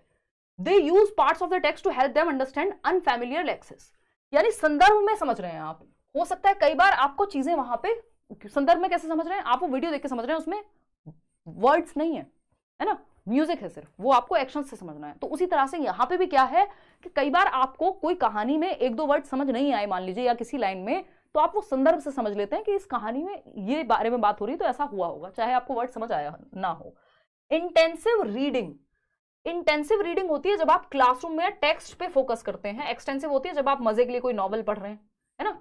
तो इंटेंसिव रीडिंग क्या है, they look at how the information is structured, नहीं स्ट्रक्चर के बारे में नहीं, they focus on how language is used in a piece of text, जब टेक्स्ट के बारे में। तो डी का 4 और ई का 3 आइडेंटिफाइंग टेक्स्ट ऑर्गेनाइजेशन, कि कैसे ऑर्गेनाइज हुआ, यानी स्ट्रक्चर के बारे में है। तो सिंपल जवाब है, कोई इसमें दिक्कत नहीं है। क्वेश्चन नंबर 26 में कई लोगों को समस्या है, पहले उस पर आ जाते हैं, फिर मैं आपके सवाल लूंगी और आउट ऑफ 30 क्वेश्चंस कितने आपने ठीक किए वो भी बताइएगा। क्वेश्चन नंबर 26 देखिएगा, रीड द फॉलोइंग, ये सेशन रिवीजन के तौर पे मल्टीपल टाइम्स देखिएगा, या तो या ये पीडीएफ में शेयर करूंगी, समझने की कोशिश कीजिएगा कि मैंने एक ऑप्शन में आपको बहुत सारी चीजें एक्सप्लेन की हैं। हमें 1 घंटे से ज्यादा हो गया इन 30 क्वेश्चन को करते हुए, यानी 2-3 मिनट एक क्वेश्चन पे हमने लगाए हैं। तो वो सारे ऑप्शंस को समझना जरूरी है, ताकि आप, क्योंकि सिलेबस सेम ही है, यही चीजें घुमा फिरा के पूछी जानी है, तो वो आपके दिमाग में सेट हो जाए। हाँ, आज पेड क्लास में, मतलब बैच में क्लास नहीं हुई थी भाई, कुछ एक तो कंफ्यूजन थी, बिल्कुल एंड मोमेंट में मेरे को पता लगा। मुझे ये था कि आप लोग बोल रहे थे फ्राइडे को कि छुट्टी रहेगी मंडे को, तो मुझे खुद आइडिया नहीं था। फिर वो एंड मोमेंट पता लगा, तब तक मेरे को मतलब I was not feeling energetic enough, तो मैंने सोचा फिर कल से करते हैं। देखिएगा क्वेश्चन नंबर 26, असर्शन की अगर हम बात करें यहाँ पे, और एक रीजन है, use of phonetic spelling slows down the ability to learn to spell correctly, यानी आपको यूज ऑफ फोनेटिक स्पेलिंग, कि आपको पता चल गया सी और एच मिलकर के च की साउंड निकालते हैं, है ना। ये क्या है, use of phonetic spelling slows down the ability to learn to spell correctly. भाई अगर आपको पता है कि सी और एच मिलकर च बनता है, क भी बन सकता है कई केसेस में, अब आपको फोनेटिक स्पेलिंग की नॉलेज हो गई, तो ये, लेकिन ये फोनेटिक नॉलेज तो आपको क्या करेगी, हेल्प करेगी कि आप सही से प्रोनाउंस करें, बल्कि आप गलत ना करें। अगर आपको फोनेटिक नॉलेज है कि भाई इस वर्ड में, नॉलेज में के साइलेंट है, तो ये आप सही से प्रोनाउंस करेंगे। इससे स्लो डाउन कहां हो रहा है भाषा को सीखना या स्पेल करना, ये तो फास्ट करेगा इस चीज को। इन्होंने कह दिया स्लो डाउन हो जाएगा, तो इसीलिए ये ए गलत था, तो ए इज फॉल्स। रीजन क्या है इसका, when young children use spellings that they invented rather than conventional spellings, it does not slow down their ability to learn to spell correctly. जब वो खुद से भी, जो भी बच्चा खुद करता है वो तो वैसे भी नेगेटिव होता नहीं है, तो जो वो खुद से अपना एक आइडिया लगा रहा है कि नहीं इस शब्द को ऐसे कहते हैं, ऐसे कहते हैं, तो वो बच्चा एक्टिव है वहां पे, तो ये इसलिए पूरी तरह से गलत नहीं है। तो इसको हम R is true but A is false, अगर स्लो डाउन नहीं लिखा होता तो दोनों सही हो जाते। ठीक है जी। तो आउट ऑफ 30 क्वेश्चन आपने कितने ठीक किए, ये आप थोड़ा सा बताने का कष्ट हमें कर दीजिए। और ये टेलीग्राम पे मिल जाएगी आपको पीडीएफ, टेलीग्राम चैनल में आपको दिखा देती हूँ। फेक चैनल, फेक वेबसाइट से मत जुड़िएगा, सिर्फ करियरविल ऐप पे कोर्स वगैरह होते हैं, इसके अलावा आप कहीं भी इस चक्कर में मत जुड़िएगा। लाइक शेयर सब्सक्राइब आप कर चुके होंगे, होपफुली आपको सेशन पसंद ही आया होगा। आउट ऑफ 30 आपके कितने ठीक हुए क्वेश्चंस, और ठीक से भी ज़्यादा समझ में कितना आया, है ना। लेट्स लर्न स्क्वाड 8.5 लाख से ज़्यादा लोग हम टेलीग्राम पे जुड़े हुए हैं, है ना। और अगर हम बात करें 30 आउट ऑफ 30 की, तो हम, मतलब सॉरी 30 आउट ऑफ 30 तो मुझे नहीं लगता सबके आए होंगे, बट आउट ऑफ 30 कितने ठीक हुए आपके आज के सेशन में, वो आप बताइएगा, ईमानदारी से ही बताएंगे आप तो, है ना। चलिए फिर, आज 22, 21, 4 हुए 30 में से सही। कहाँ कहाँ कौन सी दुनिया में हो। हाँ, सीटेट वाला आपका नहीं है, नहीं यार ये क्या है।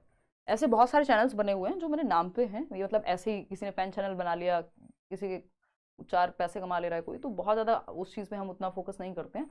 बट कुछ नेगेटिव होता हुआ दिखता है या कोई बेच रहा है तो वो बड़ी गलत बात है, उस पर एक्शन लिया जा सकता है तुरंत।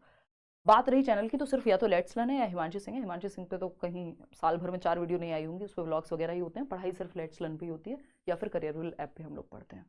तो आज के लिए इतना ही रखते हैं। यूज़ कर रहे हैं मैम आप, कौन से गूगल्स यूज़ कर रहे हैं, कौन से गूगल्स यूज़ कर रहे हैं, 5 बार लिख दिया प्रदीप कुमार ने। प्रदीप कुमार ये बिल्कुल नॉर्मल, जिसको हम क्या कहते हैं, ब्लू कट लेंसेज बोलते हैं आई थिंक। ये बस लाइट, क्योंकि यहाँ इतनी लाइट होती है और स्क्रीन पे मुझे हर टाइम देखना होता है, तो उसमें हेल्प कर देते हैं। बाकी आई साइट की अभी तक तो कोई दिक्कत नहीं है, उम्र के साथ आ जाए तो बात अलग है। अभी आंखें चल रही हैं ठीक, काफ़ी सालों से स्क्रीन का ही काम है, फिर भी अभी बची हुई हैं आंखें, है ना। तो चलिए आज के लिए इतना ही रखते हैं, धन्यवाद। और ये मैं कई सालों से यूज़ कर रही हूँ, कर्नाटक से हूँ, आपका बहुत बहुत शुक्रिया, आपकी वजह से मुझे बहुत फ़ायदा मिला। रिजवान कह रहे हैं, चलिए धन्यवाद रिजवान। कल मिलते हैं 9 बजे। कल हम प्याजे, वाइगॉस्की और कोहलबर्ग, वाइगॉस्की तो हम कर चुके हैं, प्याजे और कोहलबर्ग के क्वेश्चंस को करेंगे, है ना। तो आप वो थियरीज चाहे यूट्यूब से पढ़ लीजिएगा, नोट से पढ़ लीजिएगा, और बैच में भी मिलते हैं कल शाम को, ठीक है जी। वेस्ट बंगाल के पेपर सॉल्व करा देखती हूँ यार, समय मिलेगा तो मैं बिल्कुल बनाऊंगी। इवन D+B की वैकेंसी पे भी बात करनी बाकी है, सेकंड पेपर के लिए भी इक्वली। अच्छा ये क्वेश्चन इस बार लेटेस्ट पैटर्न पे पूछे गए हैं पेपर में, इनको हल्के में नहीं लेना कि अच्छा ये तो आ चुके हैं प्रीवियस ईयर में, अब क्यों आएंगे, ऐसा नहीं होता। सीटेट में चीज़ें सबसे ज़्यादा रिपीट होती हैं क्योंकि सिलेबस सेम है और ये नया तरीका है इनका पूछने का सेम चीज़ को।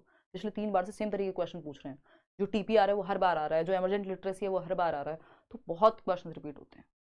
चलिए खैर